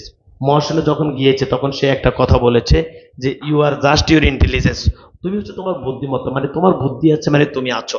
She had travel 10.62 million miles as many as 252 times around the earth. সুন্দর করে বুঝো, আমার বান্ধবী কল্পনা চাওলা প্রথম মহাশূন্যে গিয়েছে 1996 সনে। সেখানে সে 10.67 মিলিয়ন মাইল ভ্রমণ করেছে মহাশূন্যে, এবং এই 10.67 মাইলকে তুমি মনে করতে পারো 252 বার পৃথিবীকে প্রদক্ষিণ। তাইলে ভাইয়া খেয়াল করো, আমার বান্ধবী, রাশিয়ার বান্ধবী ভ্যালেন্টিনা তেরেস্কোভা 48 বার প্রদক্ষিণ করছে, আর আমার বান্ধবী ভারতীয় কল্পনা চাওলা সে 252। প্রথম ইয়েতে দেখছো কি ব্যাপক পরিস্থিতি। এরপর ভাইয়া হার ফার্স্ট স্পেস মিশন, এবার হচ্ছে তার প্রথম mission, mission STS-87 begin on November 1997। এবার তাকে মিশন দিয়েছে, প্রথম তো সে মহাশূন্যে গিয়েছে, এবার তাকে মিশন, মিশন মানে হচ্ছে যেখানে কোনো উদ্দেশ্য থাকবে, সুন্দর করে বুঝবা। মিশনের নাম ছিল মিশন STS-87। এই মিশনের শুরু তার ডেট ছিল, এগুলো কে, Kalpana Chawla, 19 November 1997 with 6 other astronaut. তার সাথে ছিল 6 জন নভোচারী on the space shuttle Columbia. মানে সেই যে স্পেস শাটল কলম্বিয়া, তার যে শাটল কলম্বিয়া ছিল, যে বিমানটা ছিল, এই বিমানের মিশন নাম ছিল মিশন STS-87। এখানে তার সাথে আরো 6 জন ছিল, মনে রাখবা। এটা হচ্ছে তার প্রথম মিশন, প্রথম মিশন। আর একটু আগে যেটা বলেছি সেটা হচ্ছে তার প্রথম উড্ডয়ন। On her first mission that lasted 15 দিন, সে এই মিশনে 15 দিন 16 ঘন্টা 34 মিনিট 4 সেকেন্ড ছিল। সে ট্রাভেল 6.5 মিলিয়ন মাইল। তোমার পরীক্ষাতে যদি আসে যে কল্পনা চাওলা প্রথম মিশন, প্রথম যাত্রা না, প্রথম মিশনে কত, 15 দিন 16 ঘন্টা 34 মিনিট 4 সেকেন্ড, সে ভ্রমণ করেছে 6.5 মিলিয়ন মাইল। এখানে মিশনে তার কি কাজ দিছে? আচ্ছা, in 2000 she was selected for her second space mission STS-107। 2000 সনে সে আরেকটা মিশনের জন্য সিলেক্ট হয়েছে, সে সফল, STS-107। This mission was repeatedly delayed due to the scheduling conflicts and technical problem। এই 2007 সালে যখন তাকে আবার বলছে তুমি আরেকটা মিশনে যেতে হবে, তখন বারবার এই মিশনটা দেরি হচ্ছে টেকনিক্যাল প্রবলেমের কারণে।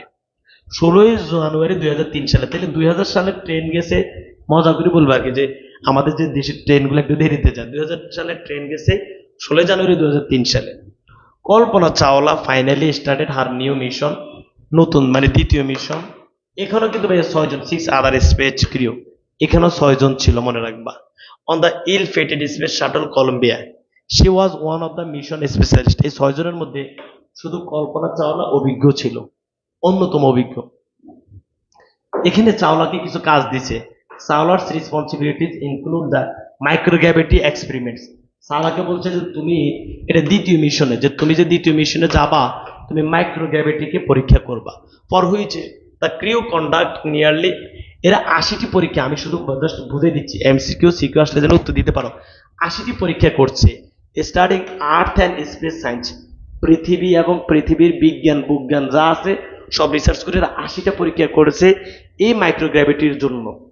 তোমাকে যদি পরীক্ষাতে আসে যে কল্পনা চাওলার দ্বিতীয় মিশনের উদ্দেশ্য কি ছিল, মাইক্রোগ্র্যাভিটি এক্সপেরিমেন্ট, অ্যাডভান্স টেকনোলজি নিয়ে পরীক্ষা করেছে এরা, ডেভেলপমেন্ট, অ্যাস্ট্রোনট হেলথ এবং সেফটি, নভোচারীরা কিভাবে সেখানে গিয়ে তাদের স্বাস্থ্য ঠিক থাকবে, তাদের নিরাপদ হবে, এগুলি নিয়ে এরা পরীক্ষা করেছে।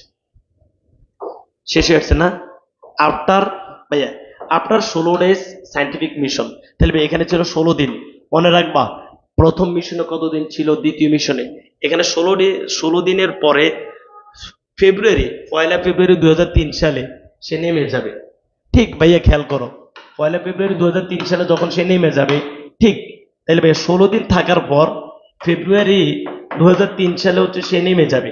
এই নামার 16 সেকেন্ড আগে, 16 সেকেন্ড আগে, 16 সেকেন্ড, ঠিক 16 সেকেন্ড আগে তার বিমানটা পড়ে ভেঙে যায় এবং সবাই মারা যায়। আমি মনে বুঝাইতে পারিনি। কল্পনা চাওলা, সুন্দর করে বুঝো, কল্পনা চাওলা কত তারিখে গেছে, 16 জানুয়ারি 2003 সালে গেছে। আর তাহলে ভাই খেয়াল করো, তোমাকে আমি এটা বুঝাই দিই। কল্পনা চাওলা গেছে 16 জানুয়ারি, 16 জানুয়ারি, আর আসছে 1 ফেব্রুয়ারি, 1 ফেব্রুয়ারি 2003। মাঝখান দিয়ে সে ছিল 16 দিন, সব 16 জানুয়ারি গেছে, ছিল 16 দিন। ঠিক সে 1 ফেব্রুয়ারি 2003 সালে এখন দেশে চলে আসবে, চলে আসার ঠিক 16 সেকেন্ড, ঠিক 16 সেকেন্ড আগে তার বিমানটা ভেঙে যায় ভেঙে তছনছ হয়ে যায়। প্রিয় শিক্ষার্থী বন্ধুরা, বিমান কিভাবে ভেঙে যায় তোমাদের পরীক্ষাতে যদি এটা আসে কিভাবে দিবা?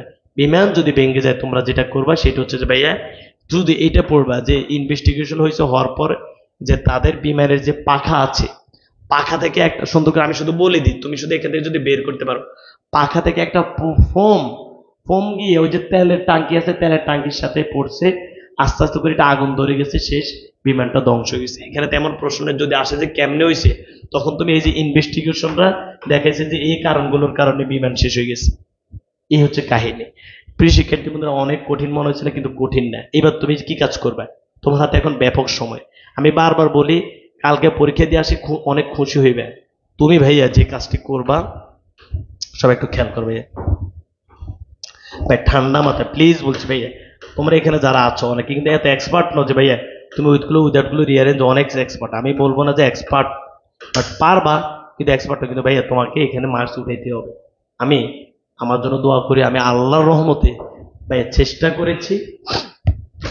আমাকে যদি কেউ কয়েক হাজার টাকা অফার করতো ক্লাসের, বিশ্বাস করো জীবনে নিতাম না। এর মানে নিজে অনেক কিছু বোঝাচ্ছি না, বিশ্বাস করো। কথা দিয়েছি, নিজের প্ল্যাটফর্ম, নিজে সময় দিচ্ছি তোমাদের জন্য, ছোট ভাই ছোট বোন। তোমরা প্লিজ বলছি, এই যে 16টা প্যাসেজ, এই যে 16টা প্যাসেজ, আমি এখানে শুধু ফুড ট্রেন্ডস এটা পড়াইনি। ফুড ট্রেন্ডস রাতে যদি সময় পাই শুধু এটার কথাগুলো বলে দিব। আমি শিল্পী বলেছি, তুমি একবার শিল্পী নিয়ে ভাবো, শুধু মানে বেশি পড়া দরকার নেই, শুধু আমার নোট, শিল্পীর রশিদের সাথে এই বিয়ে হয়েছে শেষ। তুমি শেখ কামালকে নিয়ে একবার ভাবো, নোটটা তো তোমার কাছে আছে। তুমি এমরিগুক নিয়ে একবার ভাবো, তুমি নিশাত মজুমদারকে নিয়ে একবার ভাবো, এ ওয়ারিয়র অফ লাইটকে নিয়ে একবার ভাবো, fitness, spending, what is dream, ব্রোজেন দাস, Nelson Mandela, why education, civic engagement, ecotourism, family relationship, to women. এই 15টা আমি পড়েছি, এখানে নেলসন ম্যান্ডেলা লিখবা। এটা থেকে তোমরা এখন ভাইয়া এমসিকিউ, এটা যেভাবে আসো তুমি পারবা। সিকিউর টেকনিক আমি মনে হচ্ছে রাতেই দিতে হবে এখন আপাতত। মানে টেকনিক কি জানো, মানে ওই যে প্রশ্নগুলো থাকবে, এই প্রশ্নগুলো আমি শুধু দেখাই দিব, কথা এখন আর বের হয় না। ওই প্রশ্নগুলোর এই যে হু, হোয়াট, হোয়ার, হোয়ার, হাউ, এই বুংবাংকে ফেলে দিয়ে প্রশ্নের বাকি অংশ নিয়ে তুমি উত্তর দিয়ে দিবে। কিভাবে দিবে? সেগুলো ফেলে দিয়ে প্রশ্নে যেটা থাকবে সে অংশের সাথে প্যাসেজের যে অংশ আছে সেটা সুন্দর করে তুলে ধরে দিবে। 15টা মার্কস এখানে। তুমি প্যাসেজ না বুঝলে এই 15টা মার্কস জীবনে পারবা? বলো ভাইয়া, বলো ভাইয়া, পারবা? পারবা না। সো এই 15টা প্যাসেজ তুমি সুন্দর করে বারবার শেষ করো। শেষ করার পরে ভাইয়া এখানে আল্লাহর হস্তে তোমরা আমাকে ভাইয়া MCQ, CQ, flow chart, summary, এগুলোর উত্তর তুমি দিতে হবে। সামারি যদি বলো যে আমি পড়াইতাম ভাইয়া, সামারিতে এগুলোর মূল কথাটা তুমি লিখতে হবে। ভাব সম্প্রসারণের ক্লাস আমার, সরি, সারমর্ম সারাংশের ক্লাস তোমরা আমার করো নাই। সারমর্ম যারা করেছো বা সারাংশ যারা করেছো যে 40-50 শব্দ, তো আমরা সামারি লিখবে 100 শব্দের মধ্যে, 100 থেকে 100 শব্দের মধ্যে লিখলে হয়ে যাবে সামারি। 100 থেকে 120 শব্দের মধ্যে লিখে ফেলবা। মূল কথাটা তুমি অবশ্যই যদি ধরে নিতে পারো লিখতে পারবা। ফ্লো চার্ট আমি রাতে দেখিয়ে দিব, কারণ এখানে অধিকাংশ শিক্ষার্থী আছে আমার ফ্লো চার্টের ক্লাস করেছো, সো এটা বারবার রিপিট করতে বিরক্ত লাগে। তারপর আমি প্যাসেজগুলো শেষ করো, রাতে ফ্লো চার্ট দেখাই দিব, রাতে গ্রাফ চার্ট দেখাই দিব, রাতে ইনফর্মাল লেটার দেখাই দিব, আর সিকিউ কিভাবে দেয় এটা দেখাই দিব। আর বিকেলে হবে উইথ ক্লোজ, উইদাউট ক্লোজ এবং রিঅ্যারেঞ্জ। এই with cloze, without cloze, rearrange যা পারো পড়ে যাও। পরীক্ষার হলে যদি তুমি কোনো সহযোগিতা পাও এটা অবশ্যই উত্তর দিয়ে আসবা। তাহলে আমার কথা তোমরা রাখতে হবে, তোমরা আমাকে ফার্স্ট পেপারের এখানে দিবে 30, রাইটিং এ দিবে 30, আর এখান থেকে দিবে 10, টোটাল হয়েছে 70। এটা হচ্ছে সবার জন্য 70। বলবা যে ভাইয়া এ প্লাস কই, চাপাবাজি করবো না, আগে 70 উঠাও, এরপরে তুমি নিজে সিদ্ধান্ত নিবে যে আমাকে এটাতে আরো ভালো করতে হবে, এ প্লাস। এগুলোর MCQ, CQ, flowchart, summary. Flowchart একদমই সহজ, শুধু প্যাসেজটা পারলে আমি দেখে দিব, কিচ্ছু করা লাগবে না। বক্স উত্তর কোথায় থেকে পাবা, তবে ভাই আগে প্যাসেজের অর্থ পাঠতে হবে। যত জায়গায় যারা এমসিকিউ ক্লাস করছো বুঝবা ভাই এমসিকিউ কমন আসবে। তুমি কি বুঝো বলো তো আমাকে, কি বুঝো? তুমি গাইডেড এমসিকিউ পড়লেও তো কমন আসবে না, তুমি পড়বে প্যাসেজে না ভাইয়া। প্যাসেজ পড়লে এমসিকিউ তো এমনি পারবা, বুঝে গেছে? 2 বছরে যে 15টা পেজ পড়ো না, আমি 15টা পেজে শেষ করে দিয়েছি। তো তোমরা ভাইয়া এই যেটা এটা মুখস্থ করা লাগবে না, উইথ ক্লু উইদাউট ক্লু, রিয়ারেন্সটা একটু দ্রুত শেষ করে নাও। বিকেলে ক্লাস হবে। আর graph chart, story writing, informal letter এবং ফ্লো চার্ট আর সিকিউ এটা আমি রাতে দেখাই দিব। আমার জন্য দোয়া করো প্রিয় শিক্ষার্থী বন্ধুরা। একটু ভাইকে মন থেকে বলো প্যাসেজের 15টা তোমরা বুঝছো কিনা। আর তোমাদের যেটা বলবো সেটা হচ্ছে target due, B unit batch. শোনো, ডেডিকেশন দেখবো যে যিনি তোমাকে লেকচার দিচ্ছেন আসলে তাদের ডেডিকেশন কেমন। 7,000 শিক্ষার্থী ছিল আমার পেইড ব্যাচ, আলহামদুলিল্লাহ। প্রত্যেকের জন্য ডেডিকেশন, সার্ভিস, এক্সাম, ক্লাস, সমস্যা, ক্লাস নেই, সমস্যার সমাধান করে দিই, সবকিছু করি, ডেডিকেশন। প্রত্যেক টিচার এখানে আমার আছে। প্রত্যেক টিচার সম্পর্কে তোমরা হয়তো জানো, এখানে প্রত্যেক টিচার প্রোফাইল দেখবা যে এরা আসলে কতটুকু জানে, ঠিক আছে, এদের অভিজ্ঞতা কেমন। এই যে মনেম ঢাকা নিবিড়, তোমরা অনেকে তাকে দেখেছো, ভিডিওতে সে আসছে আমাদের বাংলা দ্বিতীয় পত্রের ক্লাসে। সো মানবিক বিভাগের শিক্ষার্থীর জন্য টার্গেট ডিও ইউনিট ব্যাচ 2999 টাকা এই সুযোগ পাবে 2024 জন। 2024 সাল উপলক্ষে ব্যবসা শাখা বিভাগের শিক্ষার্থীরা সি ইউনিটের জন্য 2990 টাকা পাবা। প্যাসেজগুলো দ্রুত শেষ করো, সবার জন্য শুভকামনা। প্যাসেজ শেষ না করলে এর বাংলা পারি না। প্যাসেজের বাংলা তুমি ভাই, আমি তো গল্প বলে দিয়েছি, গল্পটা মনে রাখবা।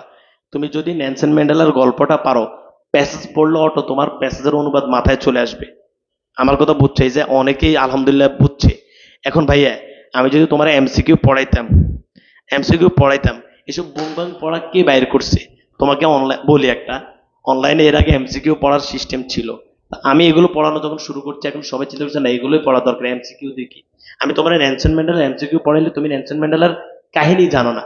অন্তত তুমি লো লেভেলের স্টুডেন্ট, ভ্যালেন্টিনা 1300 বার কল্পনা চাওলা কি কি ঘটাইছে, কেমনি কি, এই গল্পটা যদি তুমি লিখে নিতে পারো, তুমি অনুবাদটা এমনি মাথায় চলে আসবে। এখান থেকে এমসিকিউ সিকিউ দিতে পারবা, প্রশ্ন করলে তুমি দিতে পারবা। প্রশ্নের উত্তর দিতে হবে, এমসিকিউ এখানে 20, ফ্লোচার্ট 5, সামারি 10, কোনোটা মিস দেওয়া যাবে না। সামারি, আমি আমার সামারি বলেছি, প্রত্যেকটা প্যাসেজের মূল কথাটা তুমি লিখে আসবা।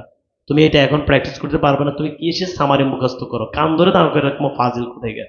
সামারি কি এসে মুখস্থ করে, তুমি আগে পড়তে পারো না ভালো করে, এই 15টা প্যাসেজের মূল কথাটা বের করতে পারবা না,